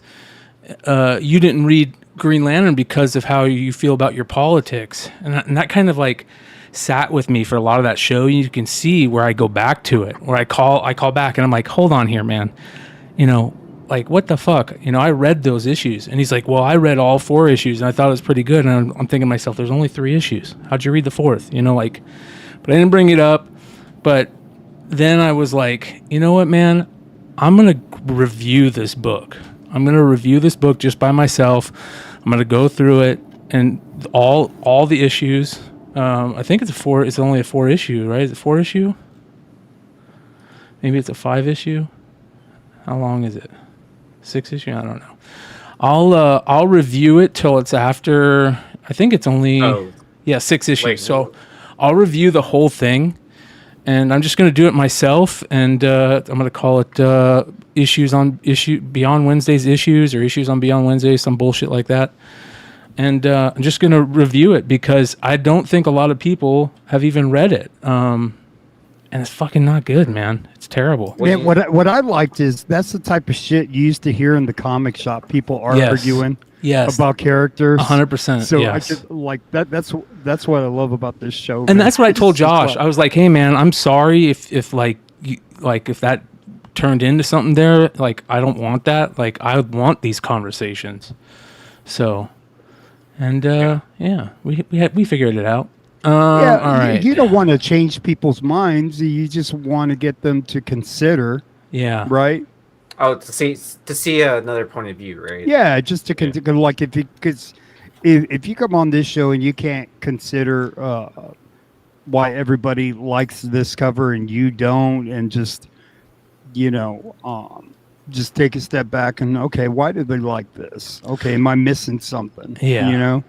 And at the same time, there's always we have the Discord if you want to call in, and if you want to come on and state your case or something, You can come on any fucking any show, any Wednesday night, Saturday night. I don't give a shit. There's always a spot for you to state your case about something. Here's the variant for that 4th issue. These covers have been great the whole fucking time, though. I will say that. What is this? Is the 1 in 25? That one isn't so good. Because half of it's redacted, man. Yeah. I can't even know what I'm looking top at. secret. Yeah. Amazing Spider-Man number 42, a variant. You got the 252, 1 in 25. Oh, here we go. I forgot about this for a little bit, like 24 hours, and now they're just making me go crazy again. A 1 in 25 on a facsimile. Hooray! So it's no longer second prints 1 in 25s that are going to be the thing. It's the year of 1 in 25 facsimiles. Let's go. It's the year of the 9/9, bro. Yeah. The 9/9. Yeah. All right. Yeah, that's. Or that's we're gonna get garbage. both. Are we gonna get facsimile 1 in 25s and a 9/9? Yeah. Oh yeah, the year of the Foil. 9/9. And then here's this one. The Kari Andrews is doing one for it too. That's actually a decent cover. I like how he does the old school stuff, but I can't get with this. This feels like such a That's money actually grab. not bad. It's dude. good, dude. That actually is badass. Yeah, Kari It's got Andrews a has been lot doing of- great shit. It's got a McFarlane feel to it, man. And I like how there's that little homage of the actual cover in the corner as the corner box. Yeah. Oh yeah, now that's good, Yeah. dude. Like Yeah. that's creative. Yeah. And then it's like, oh, have this artist like put their own twist on what the cover should look like. Yeah, I'll buy that. That's a good looking book. And this one's not terrible, the Mayhew, because I like how he's got Spider-Gwen and Miles there. I think that's a good one. That's I think not that's a good bad. one. And then I think Clutch. Did Clutch do? I feel like Clutch did maybe did one. Am I wrong? That was actually really good. Did Let me what? see. A variant to this. To the 252? I Yeah. don't think so. No. He did. I missed it. Is it Bird City that's doing one? I do want to show his book for his Megacon? book for Orlando. I think he's got a really good one. I saw somebody, his G.I. Joe one I saw. Somebody had a really good one that I saw. Maybe it was Bird City. Was it Bird City? I can't remember. Oh, I commented I think on that it movie for too. somebody. Is this the one that he's doing for Duke number 2? Is this the one he's taking No, to? he's just saying that's in there. So he did that one, but he's got. So this is the Orlando book. Oh, nice. Yeah. Beautiful, So- man. Spot foil. Yeah, so I just got this today, so I did want to give a shout out. You can go check his eBay lives, you go to bigclutch.com, or you can go to the booth in Orlando to get the spot foils on this. I do like the spot foil. I really like the shit. Oh, it's right behind me. I mean, it's the same, but I do like them. I do like them both. I Yeah. like the way they roll on there. You know what I mean? I like the spot foils better. Yeah, What a honestly, I crazy really like cover. spot foil for the Duke, spot foil for this. Are his balls hanging out right there? You What's can going get on the there? Duke's. You can get the Duke spot foils on his site also. Oh man, that's a good looking cover, man. Animal Pound second bring. What, the one with the balls hanging out on either side? Animal You Pound got it. number So one, like, Sienkiewicz. I'll shoot you my address for that Transformers books. This is a Sienkiewicz I appreciate Megacon it. variant for Animal Pound. Print run of 400. Yeah, man, that Coriander is fucking good. Yeah, it is, dude. Yep. Assassin's Creed. Oh yeah, the Villalobos is his book. Yeah. This Which Todd one? Knock Wolverine is interesting. Duke I'm number tired of the 2. Wolverine shit. Twilight 2. The 1 in 25. The 1 in 50 is excellent. Excellent. Look at that. Oh, wow. Yeah. That's fucking That's dope. cool. I think this book is going to be good. I haven't read number 2 yet, but I'll check it out. I will read it after the show. Man, that Acuna variant is nice too. Look Yeah. at that. Holy That cow. was badass. This Look shit at that. kind of ruins it, but Nah, man, it's pretty cool with the trade. I'm digging it. if the trade would have just been this and maybe their names wouldn't have the block around them and book 2 didn't have the block around it, it would look better. Okay. Or if it was at the bottom. Yeah. Or something like that. Yeah. Keep this part and then the Avengers part, but this and this need to not be there. But that's just me being picky, opinionated comic book cover whore. Well, it's not like the artist is sitting there like putting the trade dress on their art. You know what I mean? It's Yeah. like someone else in like a graphic design department, or where they're making that call. Why are they doing a Death in the Family facsimile? It's the alt story to second or third, fourth, fifth, sixth print. If you didn't kill him, like if you everybody voted to keep him alive. Yeah. Really? Yeah. That's all it that's is. actually cool, never mind. Yeah, yes, but they're doing. Wait, the first round sold out. So Yeah, it's they're really doing the not that second print. different. Yeah, it really isn't that. Like the story doesn't change that much. You know what I This mean? is a 1 in 200 right here. It's a Phil Noto homage to Dark Knight Returns. Obviously. That's Noto, huh? Yeah. I see it down there. That's nice. Damn. I think it's crazy. So is that his take on the Frank Miller Dark Knight? Yeah. I'm just joking. It's the blood side, right? Here's another Batman Adventures Continue Season 3. Natalie Sanders Megacon foil. All of Natalie Sanders' faces look when the cons same. have good exclusives like this. Whether or not you love them all, Yeah. I still I like agree. when there's a bunch of exclusives for a con. That you I can agree. pick and choose. You can show up and get them. Were you saying Natalie Sanders, all her faces look the same? Yeah. It's because she does self-portraits. I know. That's why I said all her faces. Dude, look at the Ryan Brown is so fucking good, dude. That is everything he puts out is better than 90% of the shit that's been put out over the last year. Yeah, That's and excellent. then it's kind of cool to see him on because he was an artist that started out doing store exclusives and then got bigger, right? Well, It's I kinda- don't know. I don't think so. Maybe, I don't know. But this is a 1 in 25. It's fucking good. 1 in 50 Hildebrandt on that. It's okay. This one's really dope cover right here, dude. You guys see this? Look at that fucking cover. Charred Remains. What is this? Is this like some crazy band that's putting out another comic? Mad Cave. Damn, dude, look at that. Is anybody reading this? This looks crazy. Vic dreams of the fireman are becoming more and more real, but he refuses to admit to Amy what he saw in the flames. Meanwhile, Amy is searching for her friend who was nearly lost to the blaze, but there's something Patrick LaFoe isn't saying about Hope House. So that looks interesting. Damn. Charred Remains.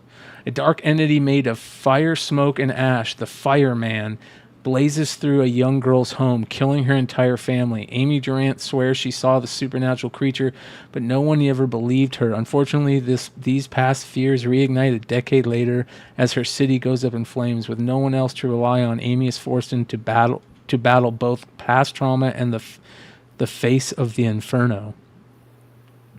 That looks badass, dude. I'll check that out. That sounds cool. Don't like the Nakayama Tim Drake, but I do like the Dustin Nguyen. This one's really good. Oh yeah, I like that. I like Yeah. that cover. Yeah, it's really good. I like that. Look at that, man. I don't. It's just good. It's good. I like style. I No, like that- more stylized art. No, that's a great fucking cover, dude. Yeah. For an annual? Yeah. Damn. All right, let's see here. There's the Carnage stuff. Already showed that. Cinderella, Princess of Death. That's kind of crazy. Look at that. Whoa. Mama. That's actually pretty good. Cedric Pouliot? Pouliot? I don't know how to say his last name. Someone tell me if Cedric, you know. pull your pants down. I like the face. That's a really good face. Yep. She looks happy. Dark Ride. Here's Crashdown. Why does it keep doing this to me? Hold on here. Here we go. Apparently, I need to get on this Crashdown. I have not read it. Dude, look at this Coda 1 in 25. Just the cover. Holy cow. Damn. That's a good cover. Which one are you talking about? Crashdown? Yeah, I haven't read it, but everybody's saying to read it. I'm going to check it out. I opened the book at my LCS and then I put it back. I'm going to review it too, I think. If it gets here in time.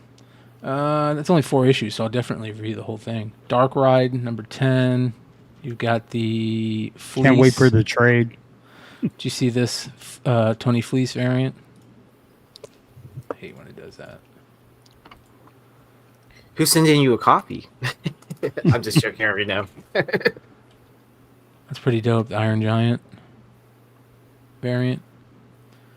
Tony's. I tried to get him on as soon as possible. He said that the soonest he can come on is, I think Saturday the 10th. So I'm gonna try and get Trish on with him at the same time to talk about the new Feral book. So actually, they're already locked in. So Saturday the 10th, we'll see them. Talk about cool. that new book. Yeah. Dead X-Men. Anybody reading this series? Mm-mm. Anybody pick it up? The 1 in 25. Look at that. It's number 1. Yeah. I never hated Jubilee. It's not a bad cover. No, not at all. And I'm not a big fan of the art school. But that's not a bad one. Yeah. I think I'm with you, dude. I think Jubilee is underrated, underused and underrated. Especially some Vampire Jubilee. Yep. That was badass. That was a cool. What was that, the X-Men 92 run? Yeah. Or is I it think so. 97? I can't remember. It came later. Let's put it that way. Yeah, it was that miniseries. I don't remember. It was like the 2015 like Secret Wars run stuff, right? No, I think it was way before that. It was way before that? It could be. I don't know, man. Okay. Let's take a look. Oh, I saw that one guy that had all the Oh-Pee-Chee packs, dude. Oh, we're going to talk about that, brother. Vampire. First vampire. How'd you become a vampire?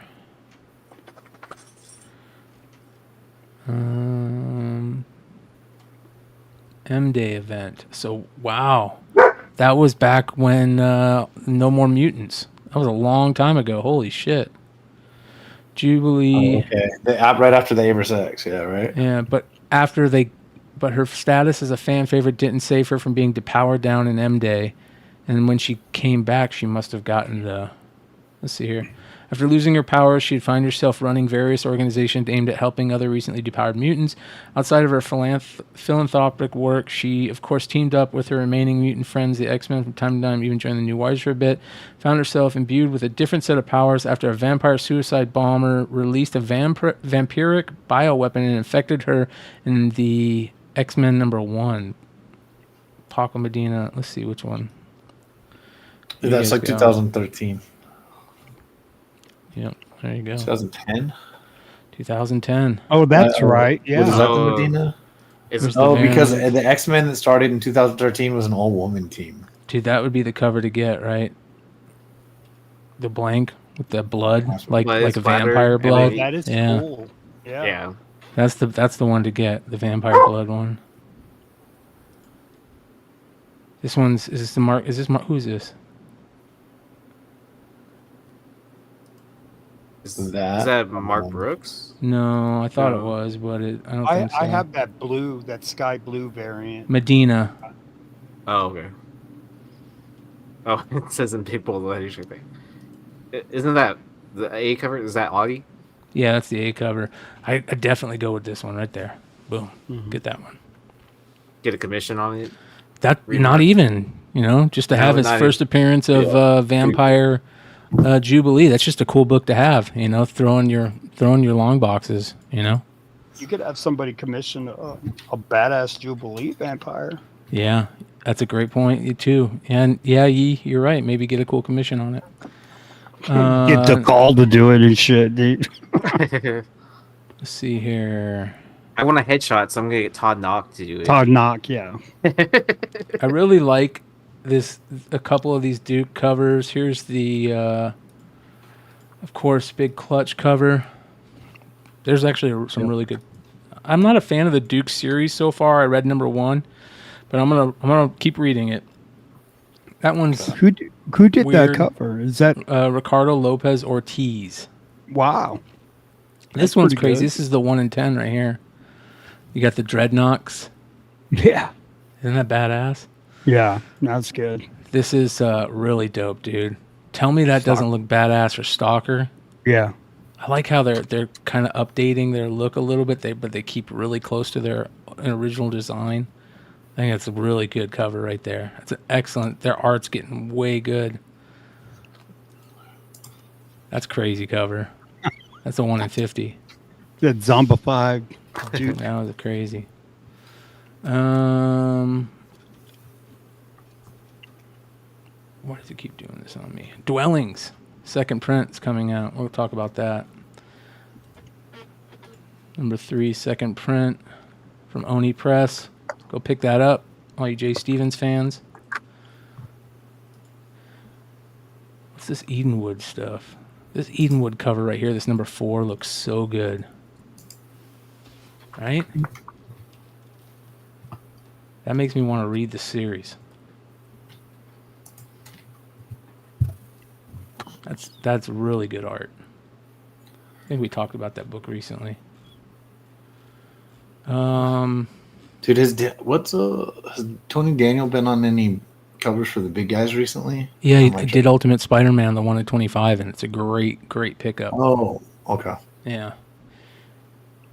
Fall, the House of X, number 1. The Nakayama Foil Virgin for MegaCon. G.I. Joe, number 302, second printing. That's a cool cover. Gargoyles Dark Ages. That's a cool cover.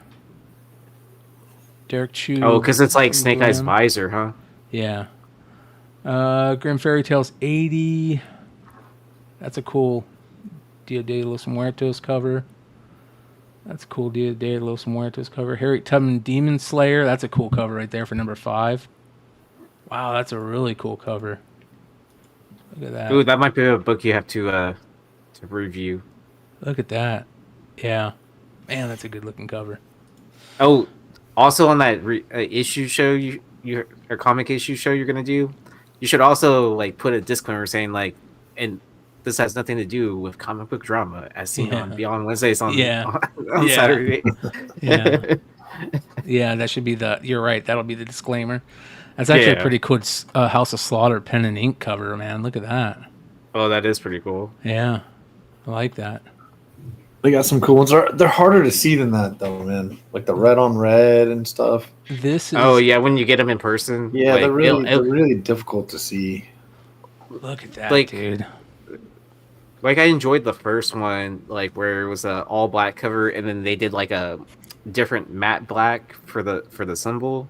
Okay. But then they started doing all the different colors, too, at some point in time. Like, the same symbol, but different color background for the different bandanas.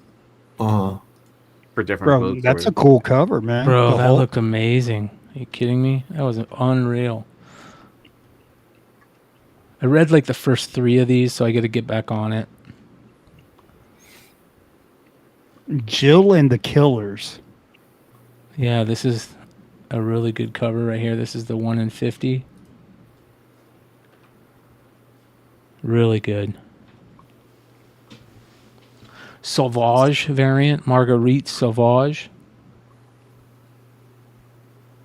So instead of Josie and the Pussycats, it's Jill and the Killers. Yeah. Kind of situation. Is that what we're going for here? Oh, what is that one? Oh man, hold on here. Let me go back up. Ooh, look at that one. Man, why does it keep doing this to me? Oh, go. you're talking about like this. That's a cool cover. Look at that. Oh, it's like a kaiju cover. Yeah. That's badass. Godzilla cover. Fucking A. Killmore. This is a crazy cover. Look at this. Oh, what the hell? What are we doing? Ouch. It's a cool cover. Oh, because it has the pop art Warhol look to it. Yeah, Lilo and Stitch. It's crazy. That's a. I like how this looks compared to the Virgin. I think it looks good with the trade dress for that. Oh, as a negative cover. Yeah. Well, no, just I think it looks better. I'm starting to like more covers with the trade dress. If the trade dress is put on there nice and looks good, like the art director or whoever's placing the trade dresses, they sit well. You know what I mean? And if they sit well, it makes me want the trade dress more than the Virgin, which is we're starting to flip. I think more people are starting to see that, like a good trade dress placement on a cover. We want to see that. Oh, yeah. I mean, but that's also kind of like a nostalgia thing too, right? That I'm sure, like, when you think about comic book stores that you went to back in the past, you can imagine all the different trade dresses you were seeing on the wall and all that. Yeah. That is fan-fucking-tastic right there, dude. Wow. Shout out to Remember Kim the Lashley. early days of Holy Whatnot, cow. you'd have people just log in and go, do you have any Virgin variants? Yep. Yeah. Because stores are dumping them so hard that the ones they couldn't sell. Oh. People they'd never seen them before. Yeah. Well, I'll be like, they probably do. Hold on a second. Dude, this is knock out the park, home run, grand slam. Ken Lashley killing it. And it's a 1 in 25. Nice. Yeah. At least they got it right this time to put the fire cover as the incentive. That's good. There's the Zemo. 1 in 100. Kamikoli. And the trade dress looks better for this. Let's be honest. Look. I wish some of the Virgins would. I mean, maybe I don't understand the way that they print it, but I assume there's different printing plates or colors involved. I wish that when they did, like, let's say they just let's use this one for example. If they, or it doesn't really matter, if they cut the if they cut the voices of what they're gonna go, instead of just being the top of the tree, I'd still rather have the character be like the focal point, like show his foot and move him up, or just blow it up so that right knee's almost to the arrow. You know, move it a little to the right, draw another bit of a tree. Just you know what I mean, like in it.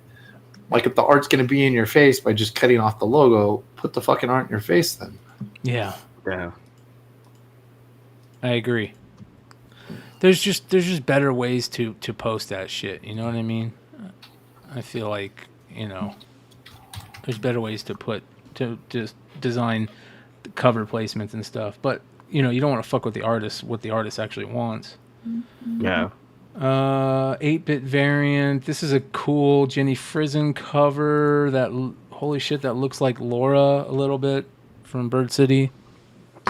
Well, actually, kind of does, yeah. Right? Yeah.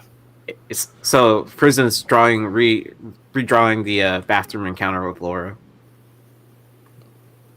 That's these are cover. Some of these Jennies are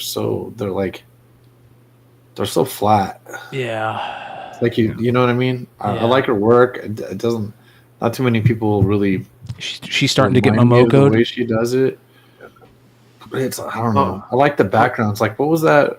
It's like Alice in Wonderland, but it wasn't Alice. Alice Ever After. Yeah, that thing was gorgeous. Yeah. And there's actually a background on it. You know what I mean? Yeah. Oh, and it's like fully intricate too, right? Yeah, absolutely gorgeous. Yeah, I love that. Same way I get with the Campbells. He's just gonna draw the same girl in the same pose, dude. Do a background. Yeah. So I started only doing the Campbells that have the backgrounds kind of deal, This is a great 1 in 10 design variant, dude. That's a fucking design variant. Yeah, that looks badass. Right? Man Thing 2099. Is he in the story though? Or Yeah. what's the Rebirth of the Man Thing. Spider-Man must find a new way to save lives and data of the people in Nueva York from the touch of the Man Thing 2099. What does this new shambling monstrosity mean for the future of Nueva York? Also featuring the return of the Specialist. It's cool looking character design. Reminds me a little bit of, what was that New Warriors character? Wow, look at the Todd Knock. Holy shit. That looks badass. Yeah, I like that intricate shit. It's badass. It's what he was really working on while he was doing headshot covers. Moon Man #1 is out. This would be a great book to get art by Fitz on. Yeah. Perfect book for art by Fitz. Is this the Kid Cudi book? Yeah. Is that right? Yeah. This is a 1 in 100 Sienkiewicz. It's a cool idea. It's just, I don't think it's very good. It didn't turn out that well. We'll see, though. Might blow up. This one turned out really well. That's excellent. Very cool. This one's excellent. Look at that. That's another great homage right there. Look how the moon looks. Oh man, that's a great cover. It's an exclusive, but it's a great cover.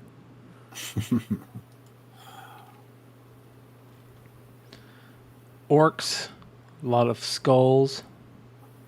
Pathfinder, Wake the Dead. Ooh, what is this? Look at that. Interesting. RPG book. Power Girl. Will Jack. Yeah, variants. This looks an interesting cover. Wow, look at that. Planet Comics #26 from Anarch Press. That's a cool cover. Great moon. Oh, there's a moon in the background. Here we go. We've got the Lobos variant. I like the way the trade dress made this look much better. Oh, yeah. This was the when I met up with Lobos in Houston at a small con, he was telling me about this cover. He's like, yeah, if you think that Wonder Woman did really good, I think this Power Girl, like he was showing me the OA for it, is going to do very well. That's, it looks good with issue 1. Yeah, when the trade test like that, it looks really good. Yeah. Well, and then he was really excited about that piece too because he was able to color it as well. Great Dan Morrow cover. That's that start of that time period of the number of covers he's committed to do. Yeah, and then that he was excited that he was gonna have time to like actually sit there and do the coloring for a lot of the books. That's terrible.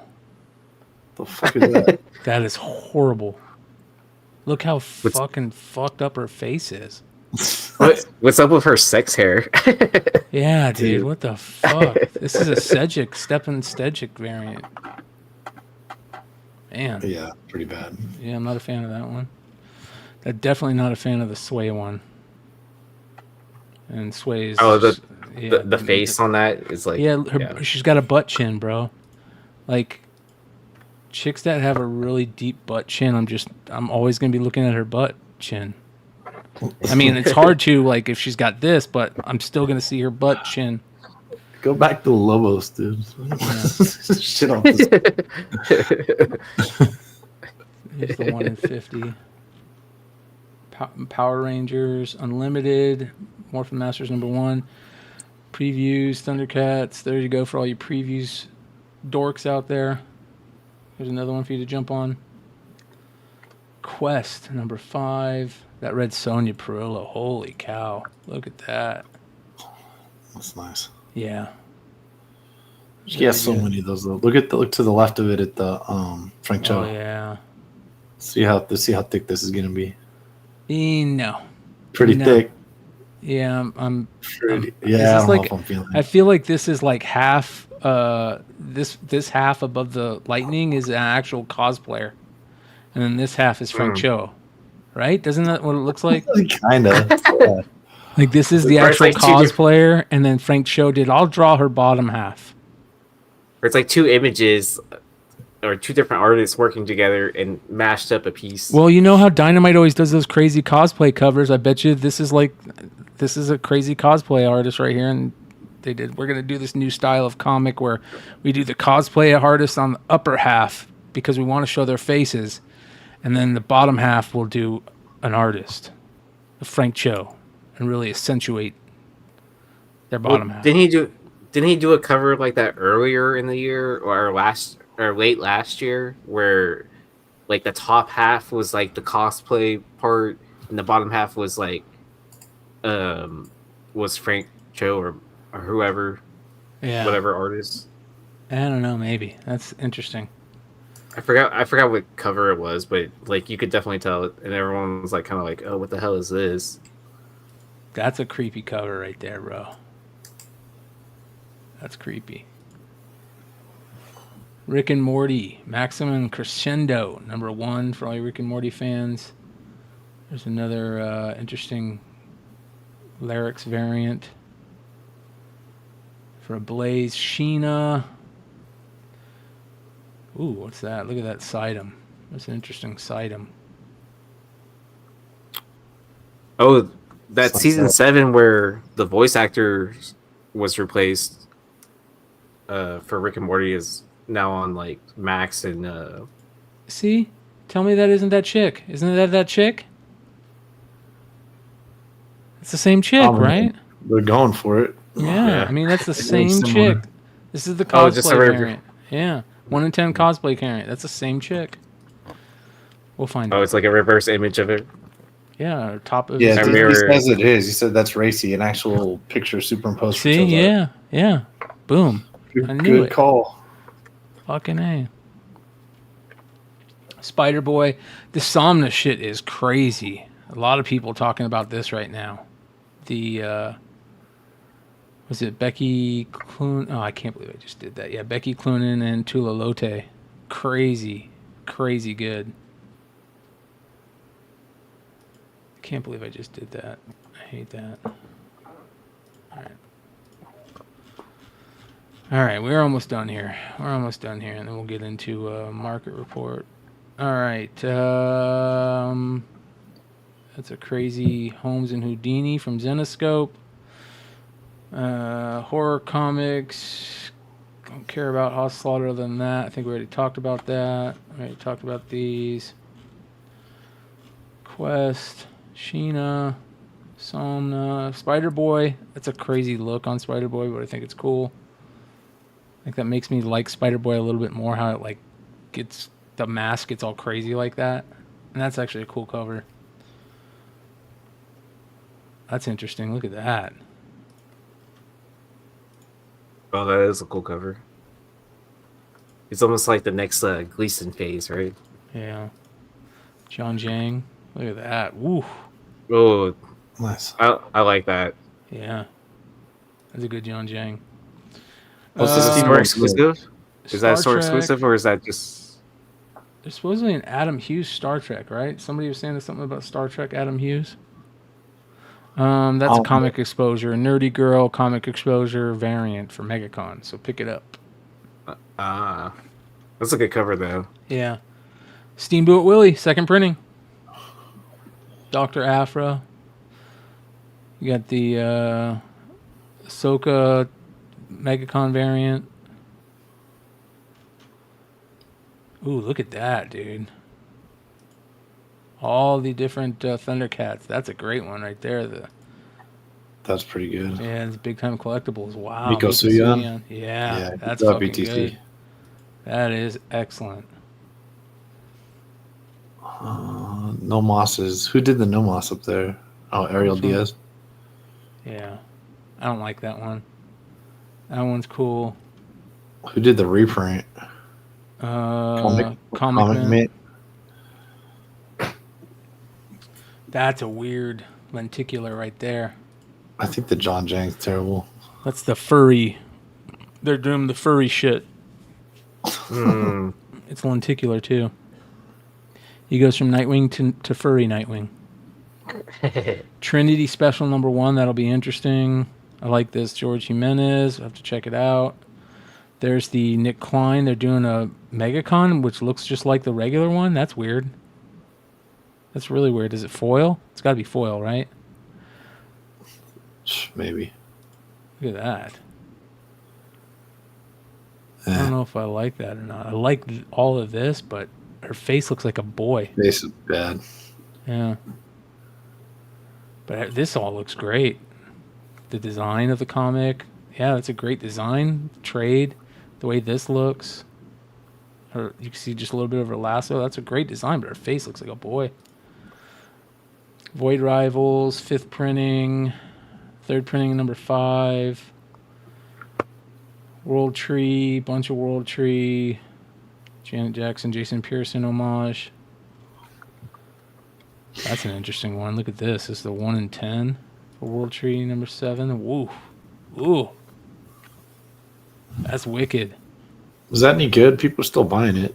Buying a lot of the variants. I've sold some of the variants. This was kind of weird to see. Is this like the 3rd time they've done this variant? I know it's a Bird City book, but didn't we already see this before? Or does it look just like it? Yeah, there's multiple variants that have been printed more than once. Or that are similar. Let's put it that way. Yeah. Is it for different issues? Or is it the same issue? For different different issues, yeah. Oh, are they doing a MegaCon? Is that what it is? Yeah. No, it just says PJ Katakutan, Bird City Comics exclusive Spider-Man 1 homage variant. Here's the one everybody's going crazy for. It's okay. It's good. It's like every other Art Adams. Yeah. Her face is a little even wider than... Yeah, it's a little bit wider, man. Her face is kind of... the shape of it's kind of throwing me off. I liked it better earlier today.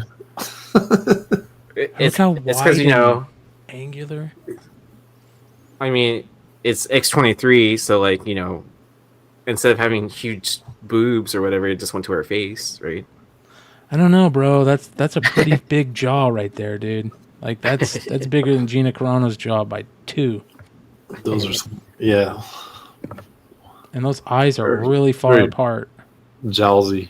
And look how small her nose is. And we're just shitting on Art Adams, but the rest of it looks great. This all looks fucking 10. But her face is just a little wide. That's okay. I didn't want to spend $150 for it anyway. Yeah, it's going for 150 plus, right? Well, I mean, it's just the difference of I guess that he's trying to, I think instead of looking like the exact same cover as all the others, he's trying to keep the same position but change it up a bit, right? So, like, still be within that familiar zone. But check this out. Look at what this thing's selling for. Holy cow. It is selling for a lot. 90. This is the 1 in 25? 90. Yeah, there were some over 100 today. Yeah. 90, 150. Look at that. 149. 70. That's got to be an outlier. Is there any more that are that high? That's the only one I saw that was that are left, though. Yeah. Yeah. Well, look at that. Some of those sales are December or a week ago. Yeah. What's left? 150, 150, 120, 100. You can get them for 100. Yeah. 51, 9 bids, 52. Yeah, we'll see where this ends up, but yeah, man, I would definitely not pay $100 for it. No, thank you. Oh, you're saying watch those like $50 auctions and see where they end up? Oh yeah, basically. Dude. Yeah, that's gonna be a. I don't know. I don't think it'll continue. It's not a really good Art Adams. It had the chance to be, but there's something just off about the face. That's interesting. Look at this. Art Germ. MegaCon. Pure Art Facsimile variant. Oh, it's for X-Men 4. That's fucking crazy, dude. That's a cool cover. That's excellent right there. That's good There's shit. a Virgin also for that. Yeah, there's the Virgin. MegaCon, so be on the lookout for that. All right. Oh, and then also be aware that Art Germ is going to be at MegaCon this year. So So if you're smart and you're going to Florida, don't get that book signed. Send it in for a blue label, because you know a ton of people aren't going to bring Art Germ books and just get that signed there. That would be my opinion about it. Well, we'll see. We will see. All right, let's get into what else? Oh, so before we get into the market report, ladies and gentlemen, we have a big fucking story to talk about. Probably, you guys know me. I am a huge fan of one card that is my ultimate grail. And I only want a certain version of that card. And that card is the 1979-80 Oh-Pee-Chee Wayne Gretzky rookie card. And if you guys have been around Beyond Wednesdays for a long time, you know why I love this card so much, other than it being a Wayne Gretzky rookie. But this card is the Canadian printed version of the Wayne Gretzky rookie. The Topps version looks much better, and the main reason that you can tell Oh-Pee-Chee cards right off the bat, Oh-Pee-Chee rookies, and the kind that I want, you see how shitty the side of that card looks? How it looks like there's just little frays along the edge? That is what you want with an Oh-Pee-Chee Gretzky. That's how they came off the cutters. When they would cut the sheets of cards, they would use strings. And the strings, because they were using a different paper up in Canada, it was less quality. The strings wouldn't cut them sharp enough, and they would leave this fray along the edges.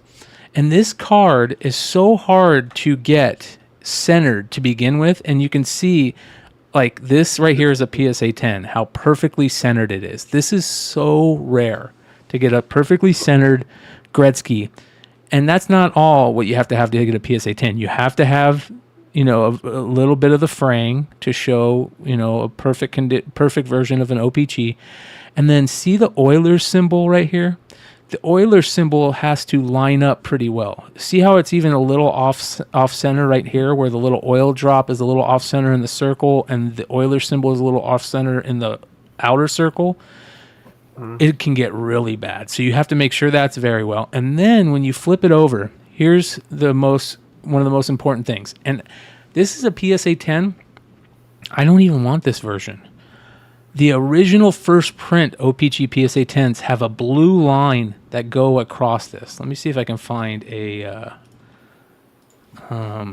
79-80 Oh-Pee-Chee. Well, it's so crazy too. When you're looking at the front of the card, it looks like it's off-centered left to right, like a 60-40 split almost. Yeah. All right, let me see if I can find a card here. Where's the first edition? A lot of people don't know this. Back. Joe's like, Dr. Joe's saying, if it wasn't Oh-Pee-Chee, it would grade it out the PSA 4. Yep. Okay, see right here? You can see, let's see if I can open this link. Open image in new tab. All right, let's see here. So this is it. Yeah, you can see it. See it right here? See the blue right here that goes across? That's a first print OPG. And you can see it right here? It's almost like a print line, huh? Yeah, and you see how shitty the fraying is on the corner, on the edges? I mean, it's a print line. It's like a print line where the blue of the back. And this is an OPG back. They're different color backs than the Topps back. So, let's see here.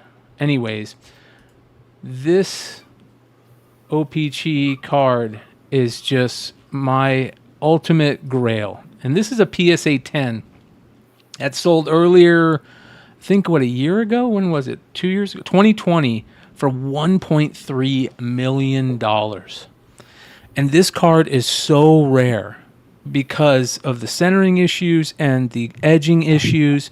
the printing issues, all that stuff. It's so rare. And here's the other crazy thing. The set for 7980 Oh-Pee-Chee is like 800 cards. It's so big. Oh, wow. And there's really only 2 good cards in the set. The Gordie Howe, which is his final year, and this Gretzky, which is his rookie. No other good cards in the set, really. A lot of people are chasing after the Oilers team card, but this is such a great... It's my Grail collectible. This right here, ladies and gentlemen, is my ultimate Grail collectible. I will buy a Gretzky by the end of the year, hopefully, crossing my fingers. I'm going to figure that out. And I want to get probably like a PSA 7 with, you know, decent eye appeal, but definitely the fraying on the sides. So here's why this is crazy. Wait, would you not wait until his record's broken to buy it? Oh, I don't. Yeah, yeah, it's probably good, but Ovechkin really took a shit this year, man. He hasn't been playing well, so he might get hurt before it. We'll see. So this card sold for $1.3 million. They're so rare. There's very few 10s out there, total 10s. And check this shit out. This shit is so nuts. You guys have heard me also talk before about... hold on, let me get this video started. So I've talked before about like my dream scenario. One of my dream scenarios has always been to like, you know, when you're going across America, like especially in like Texas and Oklahoma and like the Midwest, there's all these like small little cities or towns that used to have like corner stores that were like their grocery store too, or they're like their little corner stores, and they were just run by somebody that like a mom and pop shop, like a little mom and pop. It was like an old house that you would go in, and that's where you got like your. And they would always sell baseball cards and basketball cards and stuff. And a lot of those places just got shut down, and everything just that was in there is still in there, right? And I always thought it would be cool to come across like an 86, 87 Fleer case or an 87, 88 Fleer basketball case. You know, I never thought about what we're about to see because it's so rare. Very few people kept 7980 Oh-Pee-Chee boxes unopened, and they were, you know, for the longest time they were just shit. For years they were shit. I mean, you know, that's a long time ago. Up until probably the late 80s, the Gretzky card didn't really take off. And most of the people that collected the Oh-Pee-Chee stuff, they're trashed. If you look up in Canada and collections, they're so trashed. It's unreal. And they're very easy to damage. Well, check this shit out. Oh, it's like one of those cards, if you look at it wrong, you get damaged. Well, this is nuts, dude. Lots of us have boxes gathering dust in the basement. Well, for a Regina family who went through theirs, a big payday could be in the cards. Hockey cards, that is, expected to fetch millions at auction. CTV's Alison Bamford is in Regina. And Alison, why are collectors so excited? Sandy, the auction house is calling this the find of the century, not just because these mint condition cards are in its original packaging, but because of the player who could be on them. This is the only known unopened case of 1979-1980 Oh-Pee-Chee hockey cards from Wayne Gretzky's rookie season. His rookie card is the holy grail among collectors. Let's put it this way. So, think about this, you guys. We've seen multiple cases of 86, 87 Fleer be sold. We know there's multiple cases out there. This is the very first, this is the only known unopened case of 7980 Oh-Pee-Chee hockey. And look how many boxes there are. 16 boxes. Wow. 16 boxes. And I think you're hoping maybe like 3 a box if you're lucky. You know? If you're lucky, but maybe 1 a box. I don't know. I would say 1 a box. I bet you 1 a box because 3 is on the 86, 87 Fleer, and that set is small. This is 7, I think almost 800 cards in this set. The 86, 87 Fleer set is small, where you're getting at that's least, a huge set. Yeah, it's a massive set. They literally fucking had everybody. Yeah, dude. That's what Topps did for hockey and baseball back then, man. They printed like, especially the Oh-Pee-Chee hockey stuff, they printed extra players that they wouldn't print in America. And for the longest time, they didn't even print American players. I mean, it was just Canadian stuff. But by this time, they were printing everybody. But, you know, yeah, it's nuts, dude. This is so crazy. Check this out.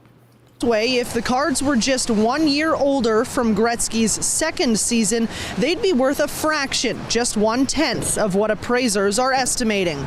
Besides Gretzky's rookie year being in it, this is just a rare item for a lot of collectors. They like to collect unopened material. It's a nostalgic sort of draw that they have. They remember opening boxes of this, and you know, they can't get these boxes anymore for $2 at the corner store. This box was hidden away in a Regina home behind stacks and stacks of other collector's items. The family wants to remain anonymous. I bet they fucking do. Look at this, dude.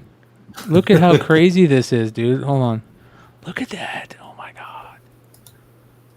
Oh my god. Listen to what they say. They want to remain anonymous because that's not really their house. Yeah, yeah. Stacks and stacks of other collector's items. The family wants to remain anonymous, but what we do know about the owner, he was a big collector in the 60s and 70s. He'd buy cases of Canadian-made cards to trade with people in the States. And while tidying up, his son recently discovered what he had. The case, which contains 16 boxes and 768 packs of hockey cards, just hit auction. The current bid is hovering around the $1 million mark. Some collectors say it's a small price to pay considering just how many Gretzky rookie cards could be inside. A single one of those in pristine condition has previously sold for nearly $4 million. Ooh. Sandy? Wow. Okay, Ellie. Wow. Jesus, so another one must have sold, but look at this shit, dude. Check this out. You ready? But that's $4 million Canadian too. Yeah, probably. yeah. So here it is. It's on Heritage. $1.475 million. It goes until February 21st. This shit's gonna get crazy. Look at that. Bryan Adams. Hopefully not G.I. Joe cards inside. Yeah. Yeah. That's a 1-5. Huh? Same people. Baseball card exchange. And that was Steve Hart, I think, that was in that video. Man. How much did she say that she thought it would go for? She said it would go from. She said it would. That appraisers think it'll sell for millions. So it'll get to 2 million guaranteed. It'll go for over 2 million. I mean, it'll How go many for. days are left? It's February 21st, man. Almost a month. Oh wow. Okay. Yeah. Joe Seaburn said, Doc Joe says, would you open them? All right. So here's what I would do.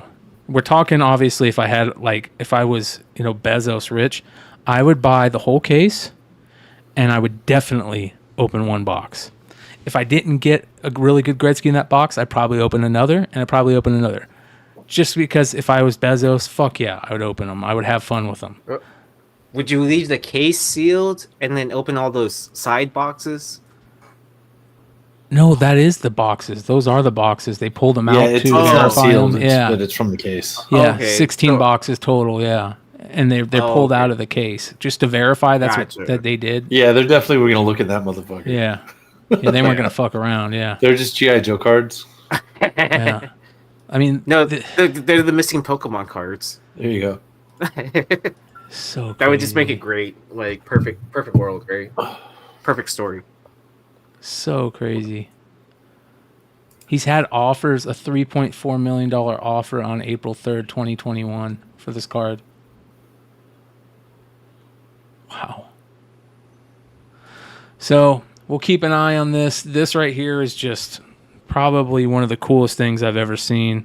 And I would love to see who buys it. I hope it's like Justin Bieber, you know what I mean? Or some like famous person and we find out, they got it. I really want to know who buys this.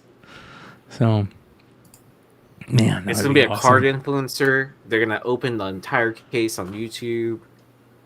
That would be killer. That would be great. I wouldn't be mad. It's probably like, I bet you it's either Ken Golden that buys this or it's going to be baseball card exchange. That's going to be my guess. I don't think they have enough money to buy it, dude. I think it'll probably be I think it will probably be a Canadian, and I think it has a very good chance to be a Canadian investment firm. Like if you're a Canadian investing firm, like what's the most amazing Canadian thing you could buy? It's this. You know what I mean? Like this is it. Wayne Gretzky is it. You know. Oh, do you know who really is gonna buy it? Is that person that has that that's doing that mystery break packs sale thing of the Oh-Pee-Chee. You know what I'm talking about? Oh no. Is there somebody doing that? Yeah, like they've been doing that where I don't know if you buy into like a pack or what, but you know, you have a chance to get the Gretzky or whatever. There's a Gretzky in there and they say you have a chance to get it? Well, I mean, it's a brand new pack or whatever. Oh, it's an unopened pack. Oh, it's probably that rip this person. And then they sell spots and for every card and each card. Yeah, I've seen that. Yeah, unopened packs sell for like $1,000, I bet, you know. Todd McFarlane would be a good person to buy it. Yeah, so it could be that person that, you know, like, oh, I'm running low on my case of cards or whatever. I need a new case. It could be him because he's probably stacked up, you know, quite a bit from. I doubt it. You don't think so? No. Dude, I don't think that anybody has cases of that card. I think that's the only one out there. Oh, okay. I don't think there's I don't think that there's anybody else that's even sitting on anything close to a case. If they did, we would probably know just like about a handful of boxes here or there. Yeah. Like I could see people maybe having one or two boxes. I think Golden might already have a box behind him. Oh, okay. Yeah. But yeah, man, I don't fuck that, dude. McFarlane will buy it. That's funny. I think McFarlane's a good person to buy it. You know what I mean? I mean, that wouldn't surprise me. It's like, oh, I want to see the case of Oh-Pee-Chee cards. And he's Canadian, so yeah. Well, I mean, he did all those Gretzky starting lineups forever. Like, you know. Yes, they did. Did you guys? All right, we'll talk about the rest of this here in a second.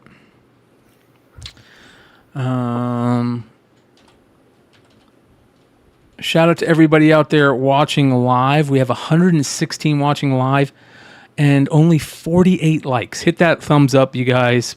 It really helps us out a lot.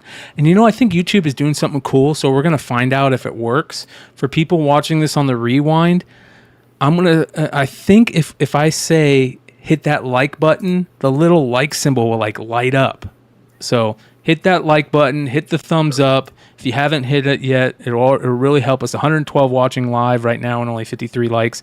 The thumbs up really help us in the algorithm right now. They're really hating on live YouTube stuff. So I was seeing if my camera would start doing is it 2 thumbs up? I think it's 2 thumbs up, right? Yeah. No, it's not doing it anymore. Won't do it right now. Yeah. Yeah. What else was it? It was like hands up or. It was this, right? That. See, I haven't gotten it to work like since the last time we were like messing around with it backstage or whatever. Or I wasn't even really doing anything. Have you seen the Macs that show balloons and all that shit? That's what we're talking about. Oh, okay.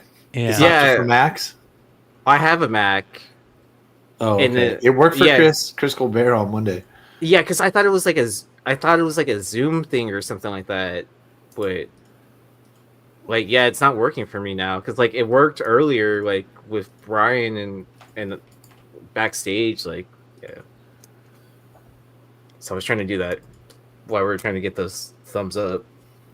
All right. So I get to have those effects. Let's get into the market report. Market report for January 31st. We're already at the end of January, man. That's fucking crazy. That's nuts to me. January 31st, 2024. Starting off with some interesting Batman books. Batman Zero from the Snyder Capullo run. The blank cover with a sketch by Jim Lee. 9/8 signature series sold for almost $1,400. That's pretty cool. Right? For Jim Lee. It's not my favorite sketch, can't lie. Oh, so there's actually a button I can just push. Oh, there you go. Look at that. Oh, Aaron's partying without us. What the hell? It's raining here. How do you do that? So, like, I have a little camera button, and it's through Google Chrome. Oh, Google Chrome. Yeah. That's interesting.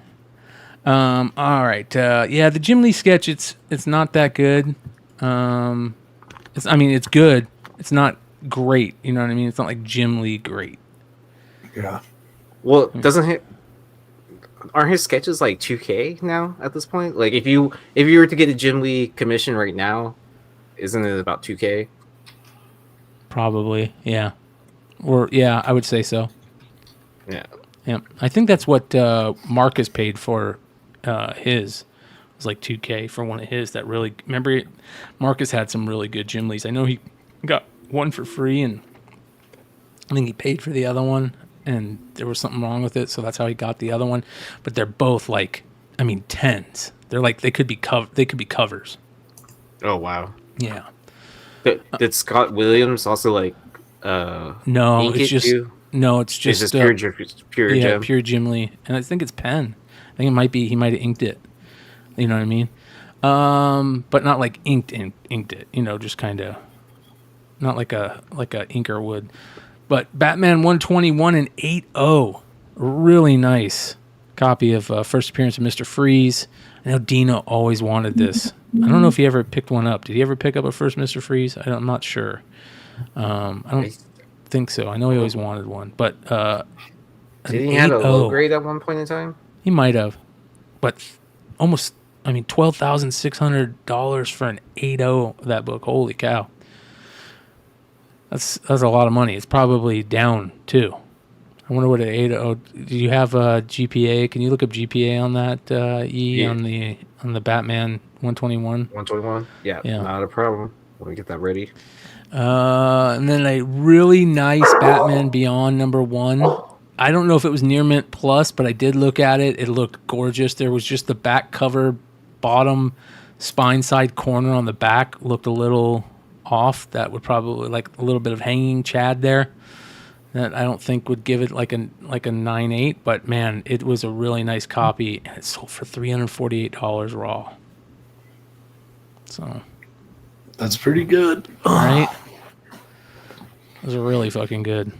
Gotta have some good pictures, man. Or really believe in that near mint plus, or really be one of those dicks that always returning shit on eBay. Yeah. Lord that's Zero says why I definitely don't list stuff near mint plus. Yeah. Also, if I had that book in near mint plus, I'd just grade it. GPA for a Batman 121 at an 8.0. So for 2023, there have been 2 sold. One sold in January for $14,900 and in June for $15K. Okay, so it's down a little bit, but still, ooh. But and then the high in 2018 is not that much or whatever. It's $15,706. Okay, so I that's pretty good, man. It's pretty good. I mean, that's definitely like I flipped it during COVID, and now I'm bringing Biden this book back. Yeah, for sure. Raw Graphics Magazine Volume 1, #1, the Art Spiegelman comic that's famous for having the mouse stuff in it originally. I don't think it was in issue #1 though, but this is a crazy, book that you don't see very often. It sold raw for $246. And then a Tip Top 173 in rough shape. First appearance of the Peanuts in comic books. Sold for $448. That's cheap. Yeah. And then this blew me away that this is still getting this much money. It's not even the newsstand. A 9.8 Teenage Mutant Ninja Turtles #1 from the Archie series with the first appearance of Krang, Bebop, and Rocksteady. Sold for $381.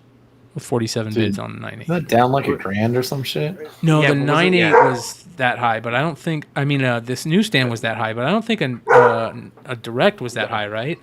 I think it was more. It's down. I'm sure of that. It's down definitely, but I can't believe it's still getting that much.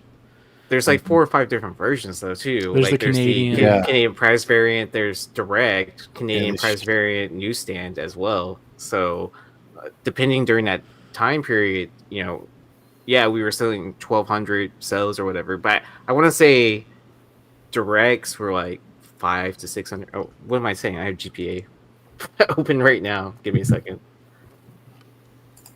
Yeah, man, that still blows me away. That's because we'll see here in a little bit.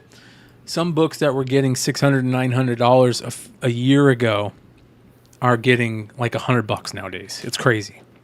And I'm talking about major keys that we thought were major keys a year ago. It's nuts. I know the newsstand was really high at one point. It was like $2,000. I think a high sale of the newsstand was $2,000. Probably. Or the Canadian price newsstand, probably.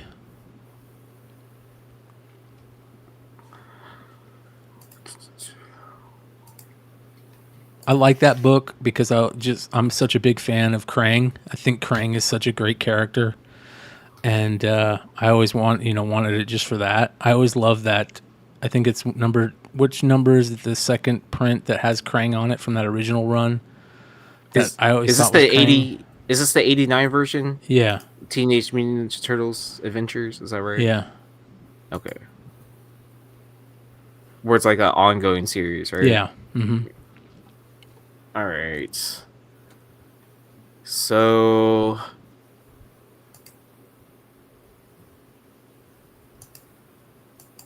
all right. For this year, last sale was $225 for a 9.8 for a regular. Canadian price was $335. Canadian, that's the newsstand. Canadian newsstand price variant is $335 in a 9.8. Canadian price variant is a $257, and the newsstand is a $382. So this for is this up. year. I mean, for this year. Up. How much is a direct for this year? So a direct for this, yeah, that's for this year of the last sale. How much? So the high is 288, low. So here's 381 right here. And then in 2021, directs got up to 810. So there we go. And then 22 was 400 high. 2023 was 312 high. And then so you it's could get up, it at which is crazy.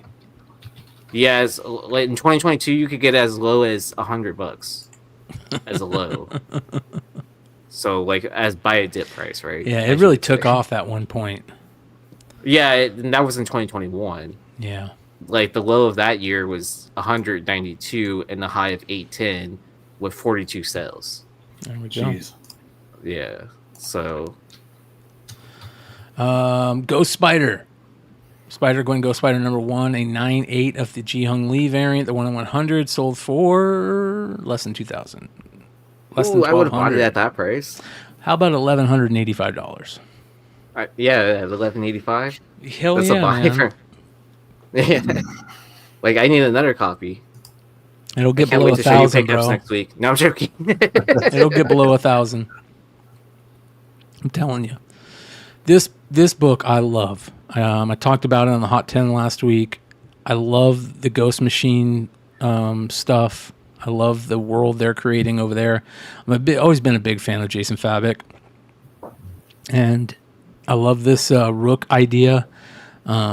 And this is the Ghost Machine one-shot that came out last week, the 1 in 100 Fabok variant, and they actually signed all the 1 in 100s.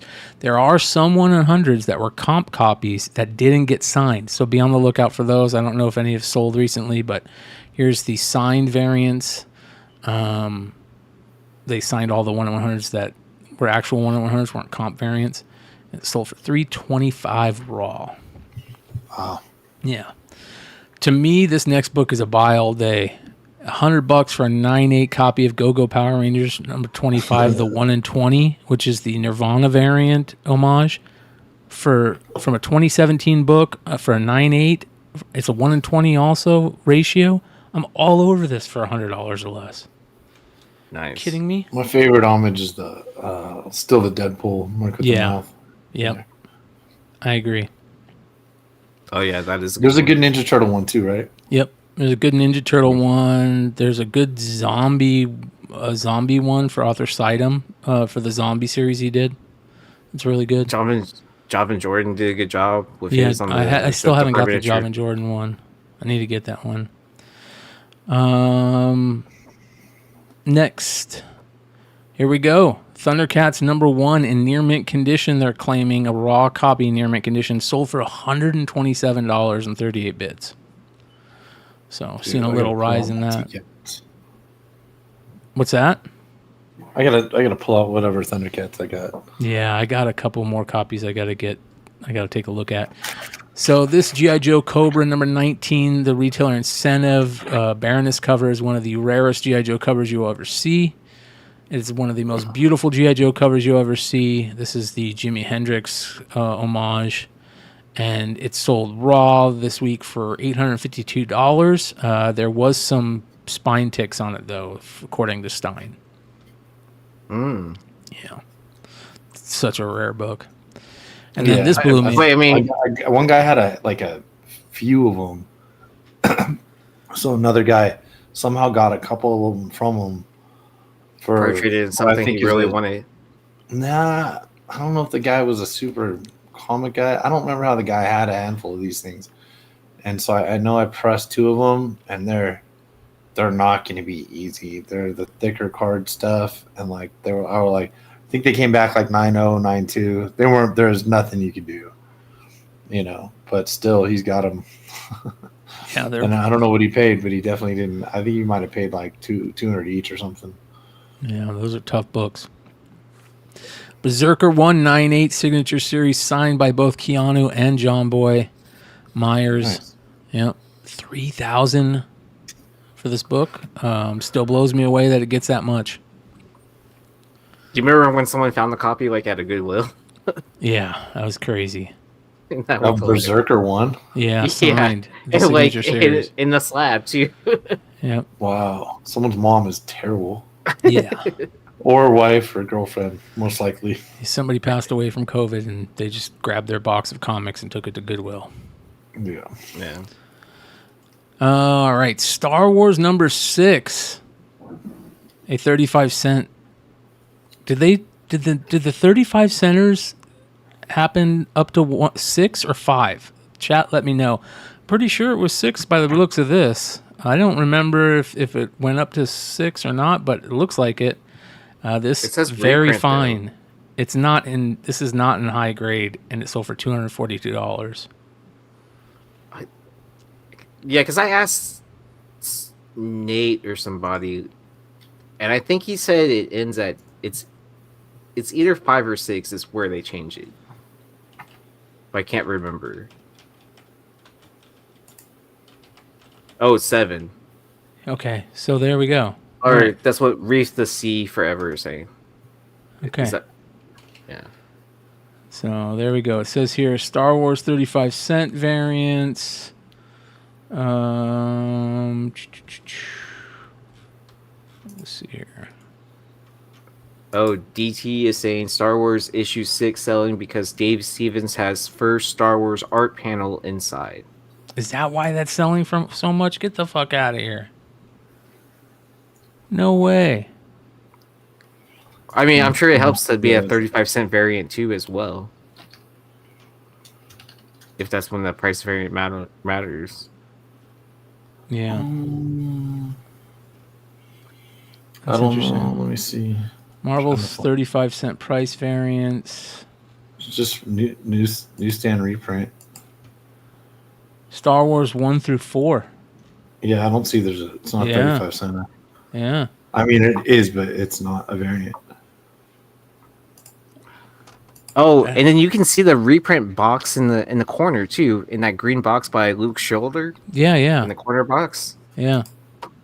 So it says reprint. Yeah. I mean, I don't know, man. 15 bids. That's a great question. Why that is selling?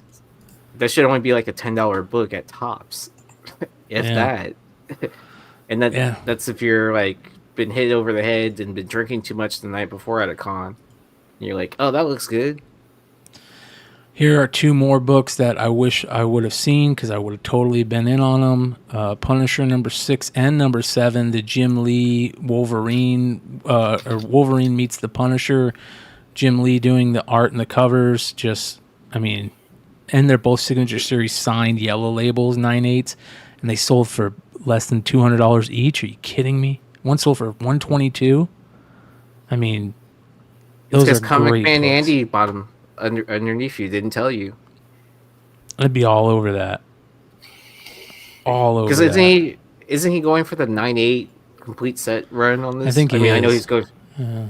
But I know he's doing blue labels. I haven't talked to Comic Man Andy in probably a month, man. We quit doing the Tuesday show. He wanted to take a break, and I haven't talked to him. I mean, he's got the link for every show. He knows he can just jump in, but I haven't heard much from him. He said he's been working a lot, and he couldn't do he had to take a break on the Tuesday show. So Yeah, I haven't heard him chime in a couple of group chats we're in. yeah, I got to check on him. Yeah. All right. Next, Todd McFarlane signed Wizard #1, the San Diego Comic-Con copy, but this is the file copy. It is a 9/8. It's a file copy. It's sold. It's a Signature Series, and I love how that green pops on there. And I think that's why it sold for over 1,000. But these file copies, we've been seeing a ton of them, and it sounds like there's a little fuckery going on. And if you guys didn't get the chance, go check out Swaggle House's recent interview he did with 99 Newsstand, where 99 Newsstand brought these up and mentioned that there's a little bit of fuckery going on. So we might have to hit up 99 Newsstand, see if he can come on and talk about these Wizard file copies. 99 Newsstand is one of the guys who was really heavy on the Wizard #1 newsstands. You remember that one that sold for I think 15 grand or something like that? Something like that. Yeah. He talked about that, and he recently said he sold one for $12,000. So, but these file copies, there's some fuckery going on. And there was another non-signed file copy of this in 9/8 that sold for $500 or less than $500. So there's some kind of fuckery afoot with the file copies. We'll have to find out more on that. There might not be fuckery; it just might be a lot of them. Who knows? Usually, when it comes to those file copies, there's not a ton of them, but it sounds like there's a ton of those. 2 Max graphic novels, hardcovers. Volume 7, which is both of these have just great covers. I mean, the all black with the art that pops like that, and $327 for the volume 7 and $182 for volume 5. So hardcovers, man, certain ones they sell for a lot. You probably think that later issue would go for a little bit more too. Who knows?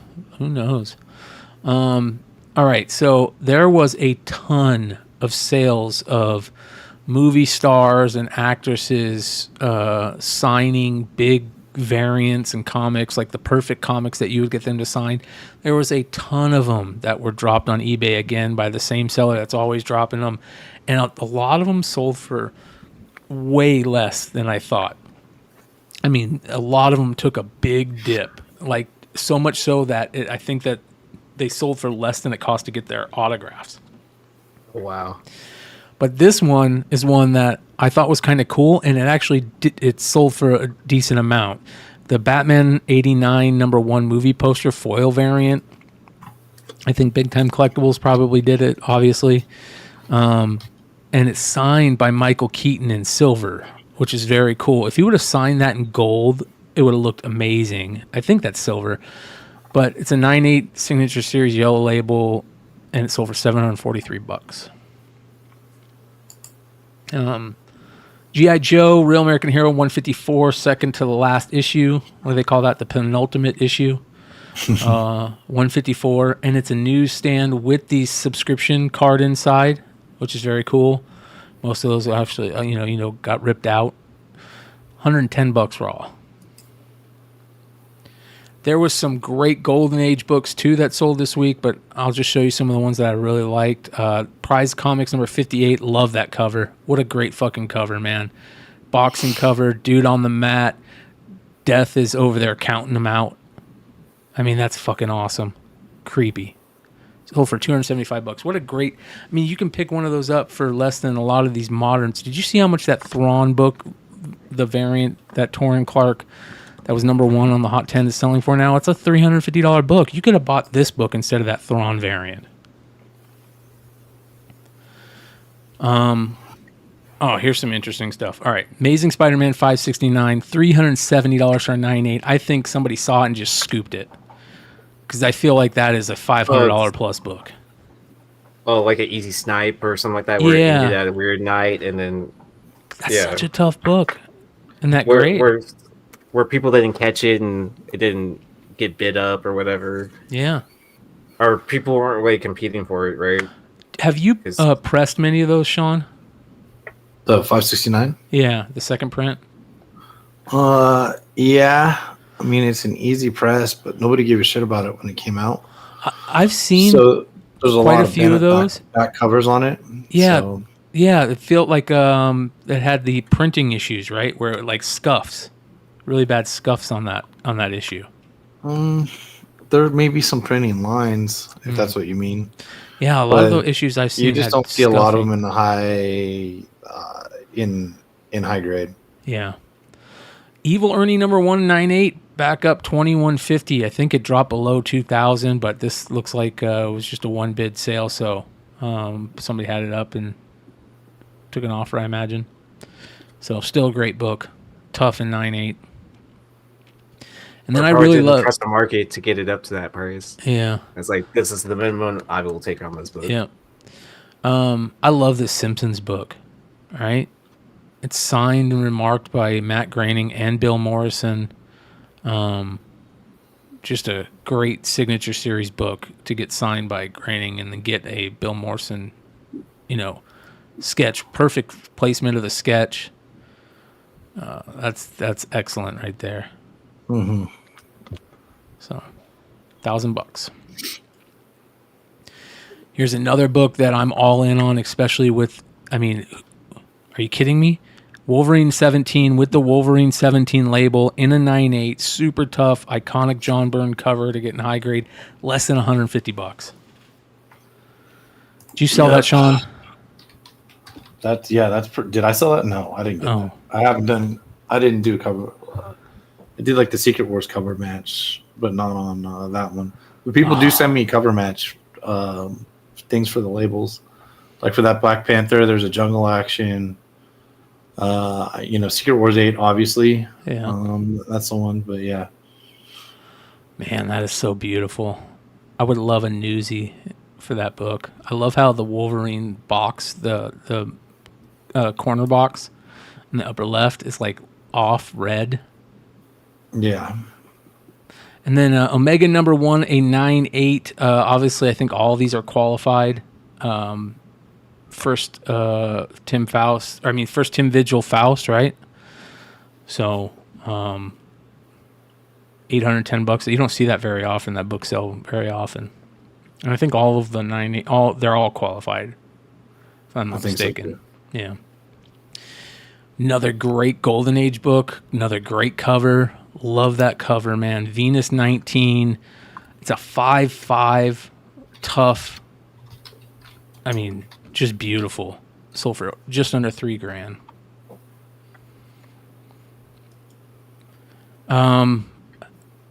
I'm going to have to buy one of these now. Probably one of the best Disney covers I've ever seen. It's a Carl Barks cover. Walt Disney's Comics and Stories, number 40. It's a freaking hourglass with Donald and Huey, Dewey, and Louie. Like, that is a perfect freaking cover right there, in my opinion. I will have to buy one of those now. It's pretty freaking awesome. Right? Yeah. $176. And then this right here blew me away. Blue Bolt, Volume 2, number 4. Killer Skull cover, 1941.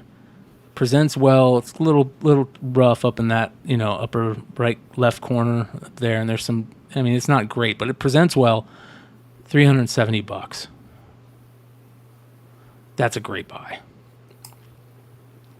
And then Super Sentai number 2, or Sentai number 2, first Power Rangers, a 9.4, sold for $476.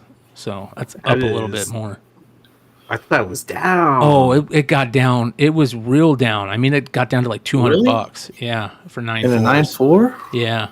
Yeah, because I want to say Phil set a record with however much he sold it. Like it was. Yeah, he sold. It was a 9.4. Yeah, I think so. Like 800 or Yeah. something like that.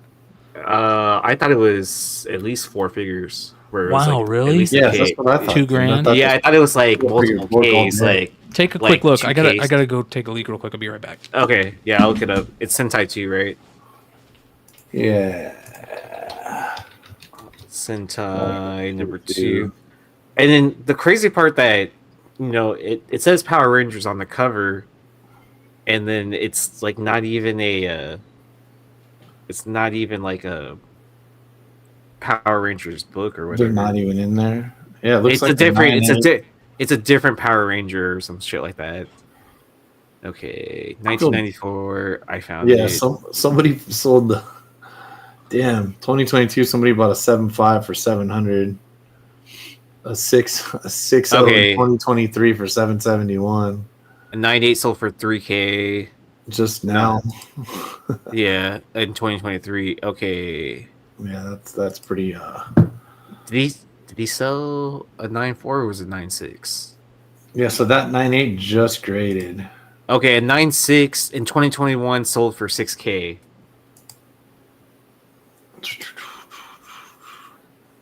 And then in 2023, the high was 680. 9.6 2021. Yeah, 9.6 in 2021 for 6,000. Goddamn. And now there's 2020 5 9.8. So poor somebody. I don't know who, man. And then the God. 9.2 in 2021 sold for 3,410. Oof, that is rough. And then 2022 sold for 1,560. And that's a 9.2. Yeah, so a 9.6 sold for 6K. Doc Joe, why my dick isn't dirty? I wash my hands. Don't worry. With spit. You had to use your hands.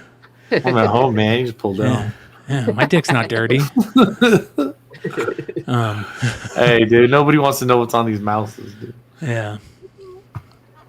How much did it sell for? Well, there's a bunch. So a 9.8 was 3,000 last month. But what would you find? So there was 2021 6,000 for 9.6. Yeah, first 9.6. Wow. In 2021, it sold for 6K. And then in a 9.4, a high of 2023 of 635. So I guess it's down. Yeah, just weird timing on some of them. And then a 9.2 in 2021 sold for 3,410. Wow. Yeah, that's right. And then 2022, a 9.2 sold for 1,560. Wow. And then in 2023, it dropped down to 765, and then it went as low as 265. Yeah, Doc Joe says, get a catheter for the next show. Be professional. Could have peed in the bottle. Oh, you're not supposed to wear diapers on these shows? I just piss in towel. I just have a towel down there. Yeah, you used to have a towel down there, yeah. Yep.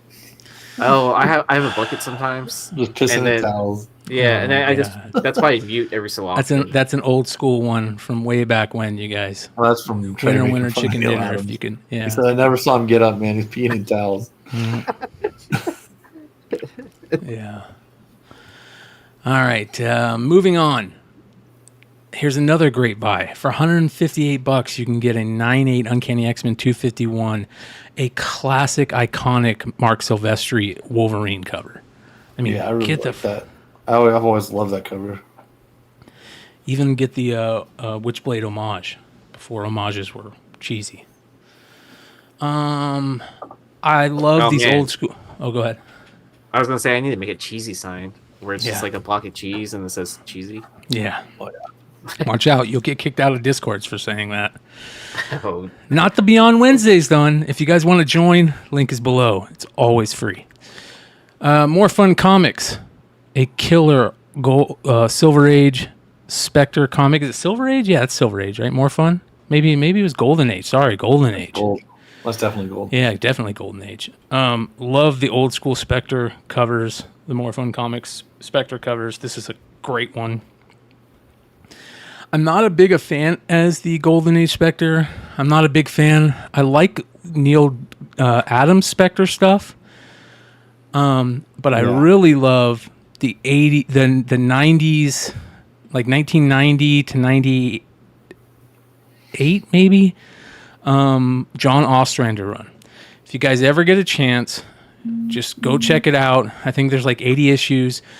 They're awesome reads. I was reading that at the same time I was reading Sandman.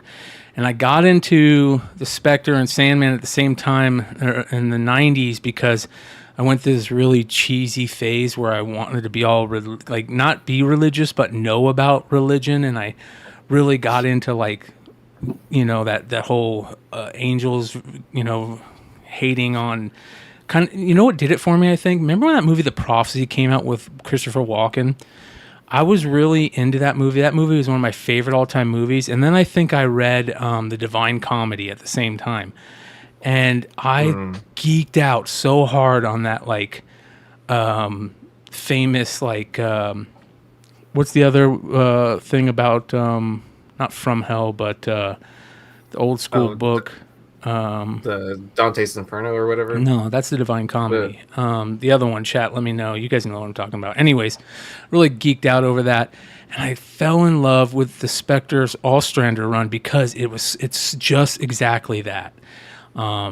There's some amazing moments in it, and it's perfect. So, you know, if you get a chance, go read it. Batman Almost Got Him tape set. A lot of people ask about this book, what it's selling for. Anytime we talk about the Harley first appearance, or Batman Adventures 12, this is considered the first Harley Quinn in anything, right? Well, is Comic Scene 32 ahead of it? I think this may have came out before Comic Scene 32. I don't think it did. It didn't? Okay. Okay. Chat or people in the description, give us an update on that. I think Sean might be right because he's definitely was in on those pretty heavy. But a lot of people talk about this and ask what this always sells for. So here you go, $427. Looks like mint on card. So, all right. Here you go, Yee. A 9.8. The ASM Collectible Classics Chromium you can now get for $800. That was actually the original. I saw a 9.8 in the store, and they wanted $800 for it. Wow! And I almost pulled the trigger on it, but at the time, that was a higher price than a 9.8 ASM 300, and I was like, why would I spend more money on a reprint than the actual book? Like, it doesn't make sense to me, like, in my mind. Yeah. And then I was like, and then, you know, pandemic happened and it became a 3K book. Yeah. Like, basically overnight or whatever. And then, you know, we see what real ASM 300s were going for at that point. So Sean was right. Comic Scene number 31 came out in 92. Mm-hmm. And then Batman Almost Got Him came out in 93.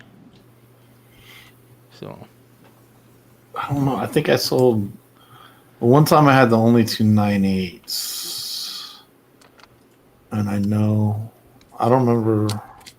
I wonder if I think I might still have one. I don't know. And I sold one for $1,200. Yeah, that's a crazy series. I love.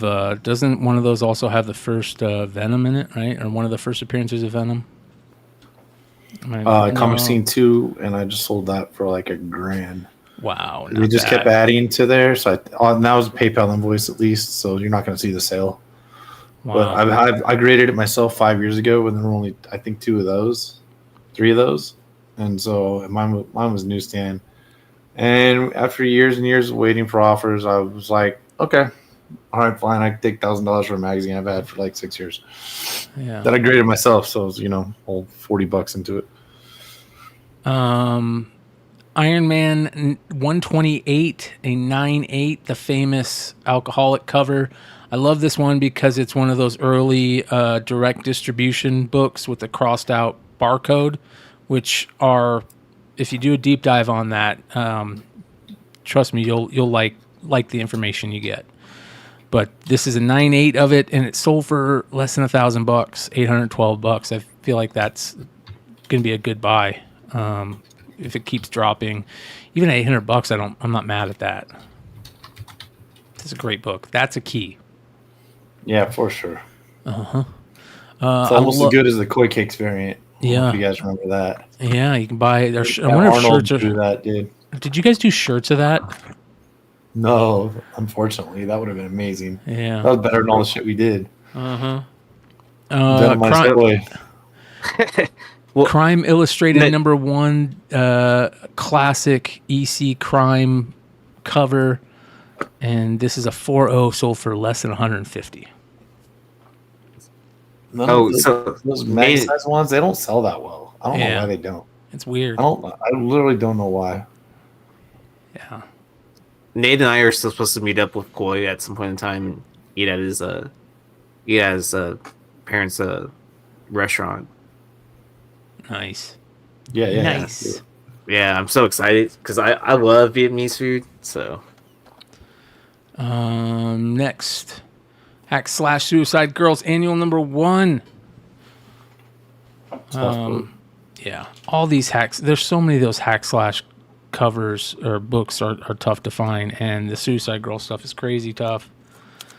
So, 22 bids, $270 for a raw cover, raw book. I don't know how many of the platinums are out there of the Danger Girl 2. This is a 9.6 signature series. I know Stein's always talking about the Ruby variant for it, but another classic J. Scott Campbell cover sold for a 9.6 signature series, sold for just under $400. I don't remember if the Ruby Red or the Platinum's more rare, but either way, that's a fucking deal. Yeah. And then I love this J. Scott Campbell Negative Space Rogue variant. It's just so good. I know he's, biting on John Tyler Christopher, but still, this is just excellent. John Tyler Christopher one's good too, but this one's just beautiful. And 9.8 for $237 of that book. I don't feel bad about that. if we're talking specifically about the J. Scott Campbell versus the JTC Rogue negative variant, I like the J. Scott Campbell one a lot better. Yeah. Personally. Yeah. And then this book was shipped like crap too, if you remember. Like, because high grade raws were selling for like $200. Wow. Well, starting to start looking if you didn't get one. They're coming back to earth. If you want a 9.8. Yeah. This is interesting. Nellie the Nurse #1 from 1957. A 5.5. It says top of the census, so I don't know if 5.5 is highest graded out there, and there's probably a bunch of them, but 5.5 Nellie the Nurse #1 sold for just under $1,000, $927. Look at that cover, man. That red and yellow just pops. Mystery Men Comics #9. One of the best Alien covers out there. One of the earliest Alien covers. It's a Lou Fine Golden Age cover. 1940, a CGC 1 sold for $1,000. So that's a great buy, whoever got that. And then I'm nauseous when I talk about this next one. This one was in my watch list, and I spaced on it, and I could not believe that it sold for $208. I'd be all over this every day for probably twice that. I feel like that book is just so underrated, and it's so hard to find those in high grade copies. And I would have paid double that, man. I mean, that's fucking awesome. And that's one of my Grail items right there. You need to get one of those sniping tools for eBay. Yeah. Like where a bot just like bids in, puts your like maximum bid at the very last second, so you don't get like someone doesn't shill bid you or whatever. Yeah. What's the what's a good one that worked? Mine eventually like just disappeared. Yeah, mine I was paying for forever died. So I use a free one actually that works really well. Text it to me. Okay. Yeah, I'll tell you after the show. Yeah. And then next, here's the we book. don't need everyone on it. Yeah. Here's the book I was talking about in the beginning of the market report. This fucking blew me away. A 9.8 Black Panther #2. First appearance of Shuri sold for $113. Wow, that's weird. Is that a book you would buy back into though? Oh fuck yeah, for $100. I feel like that character they like it man, They're going to expand more onto Shuri. I don't know if they can, but I wish like that character is a great character, especially in comics. Yeah. I just can't believe how much that book has died. $113. I mean, I was selling that for $900. Wilbert, 133 too much. Oh, it's 113. Yeah. I mean, $6 shipping on a slab too. Like, honestly, you can't really beat that price. Oh, it's free in my store. Everybody, check it out. Yeah, I do free shipping as well too. Because it's definitely free, right? All right, just I got price. tricks. I got new cheap tricks. Oh, you got new treat tricks. Uh-oh. Yeah. I guess we'll be talking after the show. Intimate Confessions #1 pre-code Golden Age romance Avon comic 1951. Those Avon comics, man. $810 for a 6.0. Look at that. That's a cool Golden Age romance book. Yeah, Power Snipe. I remember Power Snipe. Justin Shannon. And then another great Carl Barks. First Carl Barks art. 4-color #9. Another Grail. Love to own one of these. Just absolutely amazing. $1,300 for a 3.0. Next, you guys, we talked about the War Bonds cover, the Donald Duck War Bonds cover last week, I think. And then I saw these this week. Shout out to John Z. I know he's a fan of Mary Marvel and Captain Marvel and all that shit. And I wonder if he took a shot at these or if he owns these already. But I love these because they both have the war stamps on them. And I think that would be a cool thing to collect, the War Bonds or the War Stamp covers, because a lot of comics did it where they actually, and they have the real one up there. And yeah, $425 for the 6.0 Mary Marvel WoW Comics #27, and a 7.5 Captain Marvel Jr. #21 for $314. I think those are both great buys. And then that Two-Fisted Tales 7.0 of Two-Fisted Tales #30 is such a great... I mean, look at that cover. What a great cover. That's great. Yeah, $640 for that 7.0. Probably hard to find with that color. Yeah. What a Still great buy. color. All right. Vintage Masters of the Universe Wonder Bread He-Man, the Grail of He-Man. One sold for just under $3,000. Somebody bought it, took a snipe at it, I guess, or put an offer. The buyer put an offer out. Tough figure to find, especially with the accessories. I still think they're looking for like the original Wonder Bread ad for that. Like that's something that they can't find, but they can find the figures, which is really crazy. Oh, do you think the original reel of film or whatever probably got destroyed, or because like no, I'm not talking about I'm not talking like TV ad. I'm talking like ad, on the Wonder Bread or anything that shows it. Oh, okay. But I could be wrong. G.I. Joe. You guys know I love Snake Eyes. It's not my favorite Snake Eyes, but it's up there. And our boy Nate has one of the greatest G.I. Joe stories about this figure. It's just such a great story. And if you guys haven't heard it, go find Ask him about it. Yeah, ask him about it. He's talked about it on here too. We got. He's talked about it on multiple times, multiple shows.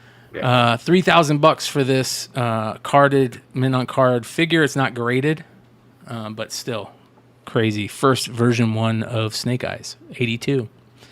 $3,000, 51 bits. And then another Grail Hasbro figure.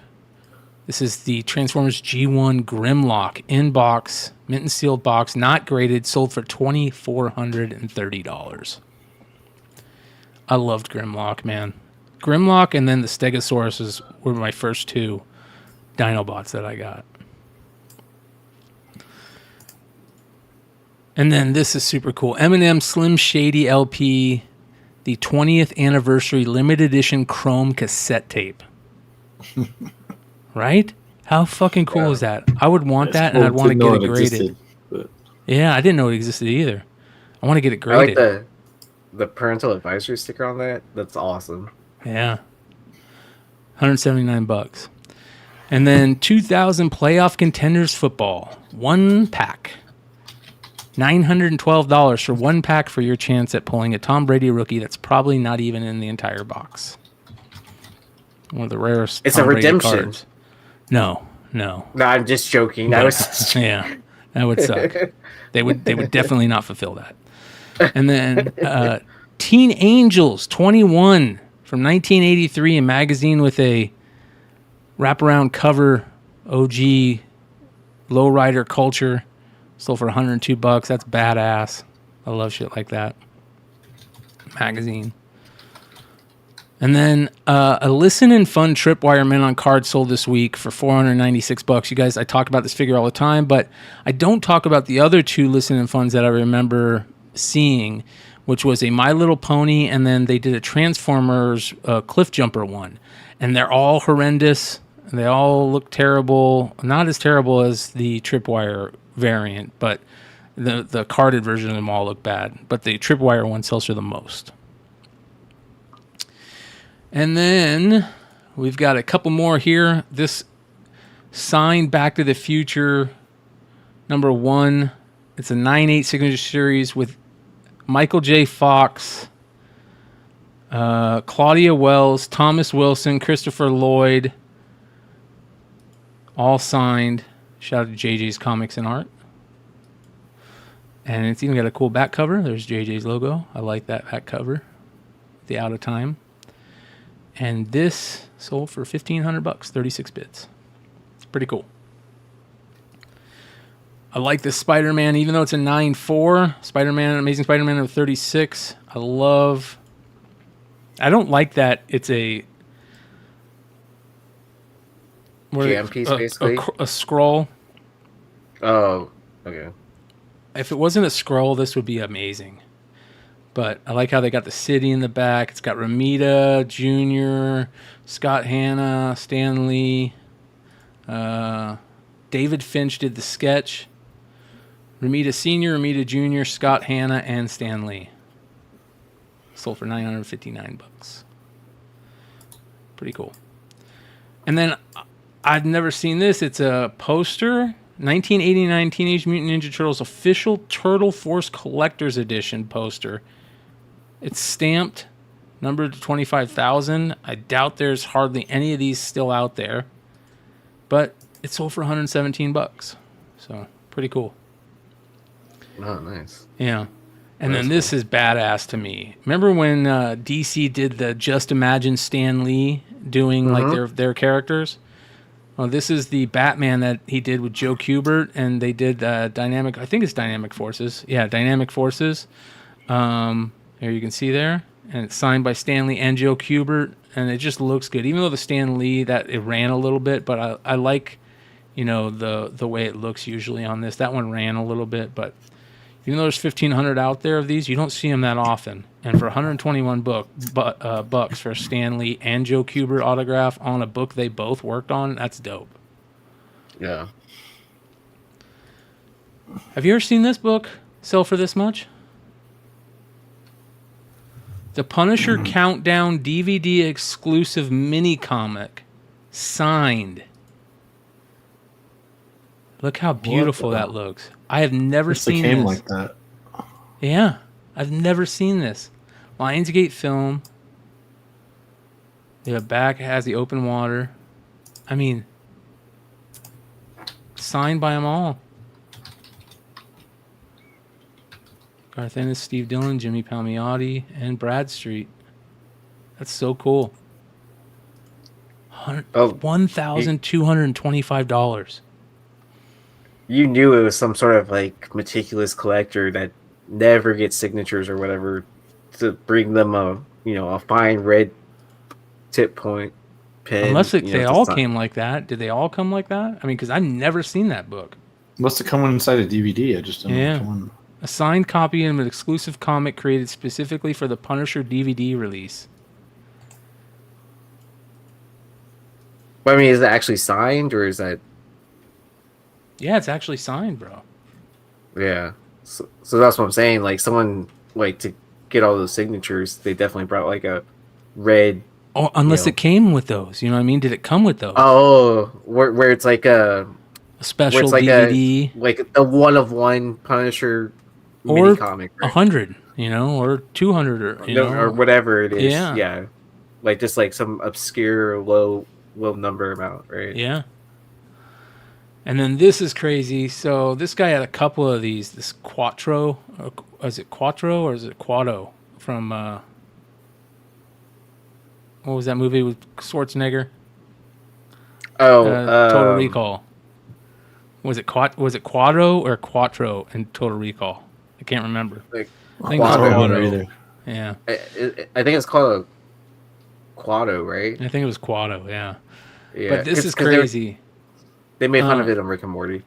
They used to. So back in the day, they would rip covers off and send them the covers back to the publishers to get some of the money back on books that didn't sell, and then they would take those books that got the covers ripped off, and either sell them to a distributor that puts them in these big bag of comics, 2 for 19 cents or 3 for 75 cents.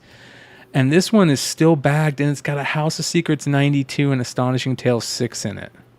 Wow. Coverless. Wow. Yeah. So for $172.50, right? And then he has other ones. Check this out. I mean, he's got some great comics. This Wizard Top Notch Comics #1. Like, look at that. But hold on, let me show you this. This is cool. Anna loves screaming at her phone right now, being like, "Bryan, don't tell everyone where I'm buying." I know. Here's another one: Batman 232 and Amazing Spider-Man 101. This is also the guy who sold the early Peanuts stuff. So crazy, dude. Those are crazy. Yeah, man. We'll talk more about these in the future, I imagine. And then finally, the Great EC Reunion by this guy has a couple of these that are available. This sold for $180.50. It's from 2000, and they just did all these cool EC fan addict stuff. I don't know if there's any EC people that know much about this, but I think he sold some more. Let's take a look here.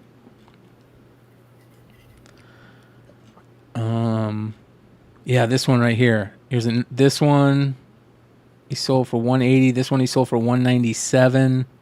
And this one he sold for $66. It's different color pins. They only made 100 of these, only 200 of these.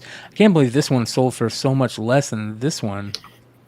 But those are pretty crazy. Yeah, very interesting. I mean, look at this. Like that WonderCon program signed by 30 people. I mean, are you kidding me? Like, we should have all taken a shot at that. Signed by 30 people, and it's a great Watchmen cover. For $83. Oh, wow. Chicago Comic Con 1983, signed by John Byrne, Don Rosa, Ernie Chan, and 13 more. 1983. 79, signed by Wendy and Richard Peeney, the people who did what do they do? That Elf book. I mean, look at these old con programs. Wally Wood, Bill Gaines, Frazetta, not signed by. Wow, those are crazy sweet, dude. Right? 85 Chicago Comic Con, signed John Telephone, Julius Schwartz, and 4 more. I mean, these are amazing. Like, I'd be all over these. I got to start searching these out. I mean, $95, signed by Dick Tracy, creator. This one signed 1980, signed by Mike Grell, John Byrne, Frank Bruner. I mean, 76 SuperCon, $436, signed by Siegel and Schuster, Bill Gaines, Bob Kane. Yeah, look at the SIGs on that one. Oh my god, dude. We showed this one on Monday. Because I just pulled one of those out because I got all excited because I saw the sale. And then I realized that like Murderer's Row of all the greatest comic people hadn't signed mine. And fuck yes, I went and checked this morning actually. Joe Shuster, Jerry Siegel, Bob Kane, Bill Gaines. Isn't that amazing, dude? Look at that, dude. Oh, Bob Kane's signature for they're all 436. Yeah, that's. I mean, all of these: Jeanette Kahn, Harvey Kurtzman, Stan Lee, sold for $994. This 74, $82. Look how great that cover is. 69, $69, $77. I mean, this is a great seller to follow, it looks like. Look at that. I mean, just very, very cool stuff. Look at this fanzines. Flash Gordon. Yeah, man. Very, very cool seller to follow. So I thought that was super, super cool. And finally, world record Devastator gift set. I fucking had this when I was a kid, dude. And that was my favorite. My mom told me one time we were at my uncle's wedding, and I told the whole story of this thing in my sleep. Right? She's all, yeah, your new Transformers, the green like construction ones. She told me, like, I told the whole story. This is the only one I wanted, man, and I just loved it. Play with it. I even texted her this picture. I don't think she remembers, but she was like, I was like, Mom, you should have had me keep it in the box. Yeah. Oh man, it was so great putting them together for the first time. Yeah, for sure, dude. That was it. I remember. Yeah, these. that's on my list. The purple and green. Seeing, list, yeah. Whenever I see that purple and green together, I instantly get a shot of nostalgia. Like I'm back to being a kid. Yeah. Like that, they did such a good job with the background being that color, and they should have made this green. But man, that's good. And that, ladies and gentlemen, is the market report for January 31st, 2024. Crazy, man. Absolutely nuts. Wait, you should check before we sign off? What's that? See if you can submit your cards to PSA. Oh, well, I've got till February. I've got till tomorrow at midnight. Yeah. Midnight. Yeah, I got till tomorrow at midnight, so I'll try it Are you tomorrow. gonna add more cards to the? Yeah, dude. I've got at least 1, 2, 3, 4, 5, 6, 7, 8, 9, 10, 11, 12, 13, 14, 15, 16. 17, 18, 19, 20, 21, 22. I've got at least 22 to add. So. Oh, okay. Yeah, I still have probably about like 20 cards to still put in card savers. Yeah. Yeah. Well, that being said, you guys, Friday night, House of Stein, Hot 10. You guys doing Long Story Short tomorrow? We are not. Okay. Long Short's traveling right now for work. So. Okay. So Friday night, they might do something. I don't know. It's up in the air. Yeah. Friday night, House of Stein, Hot 10. The original only Hot 10 you should be watching on Friday night. And then Saturday night, Modern Comic Mayhem. And Sunday, it might be something special to tell you guys about, but you'll have to watch Saturday night to find out more. And then what else do we got? Yeah, there's a lot of stuff coming. So make sure you guys hit that thumbs up, hit that subscribe button if you're not subscribed. Leg, you got anything you got going on right now sales wise? I know you got a ton of new books back from CGC. I'm listening to stuff every day.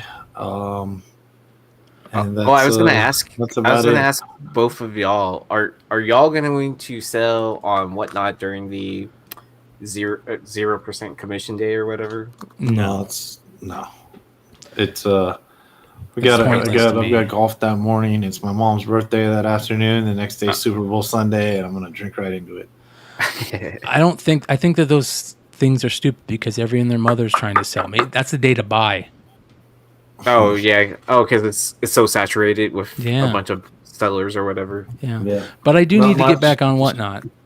Check out Big Clutch at in Orlando. Look for lives from Wanted Comics on eBay Live. Make sure to follow Wanted Comics and Big Clutch, and for all the cool stuff. If you're there, you can buy this in person. If not, go to bigclutch.com. And Drew's got some books too. This isn't one of them, although maybe I'll have a couple on his live or something like that. But that's it. Sticking up for my buddies this week. Hell yeah. I also think, so if you're in Florida, make sure you guguys go to MegaCon, say hello to Clutch. And then I also think there's a show. Isn't there a show in Texas this weekend, Yee? Yes, so I will be at the TriStar Card Show this weekend.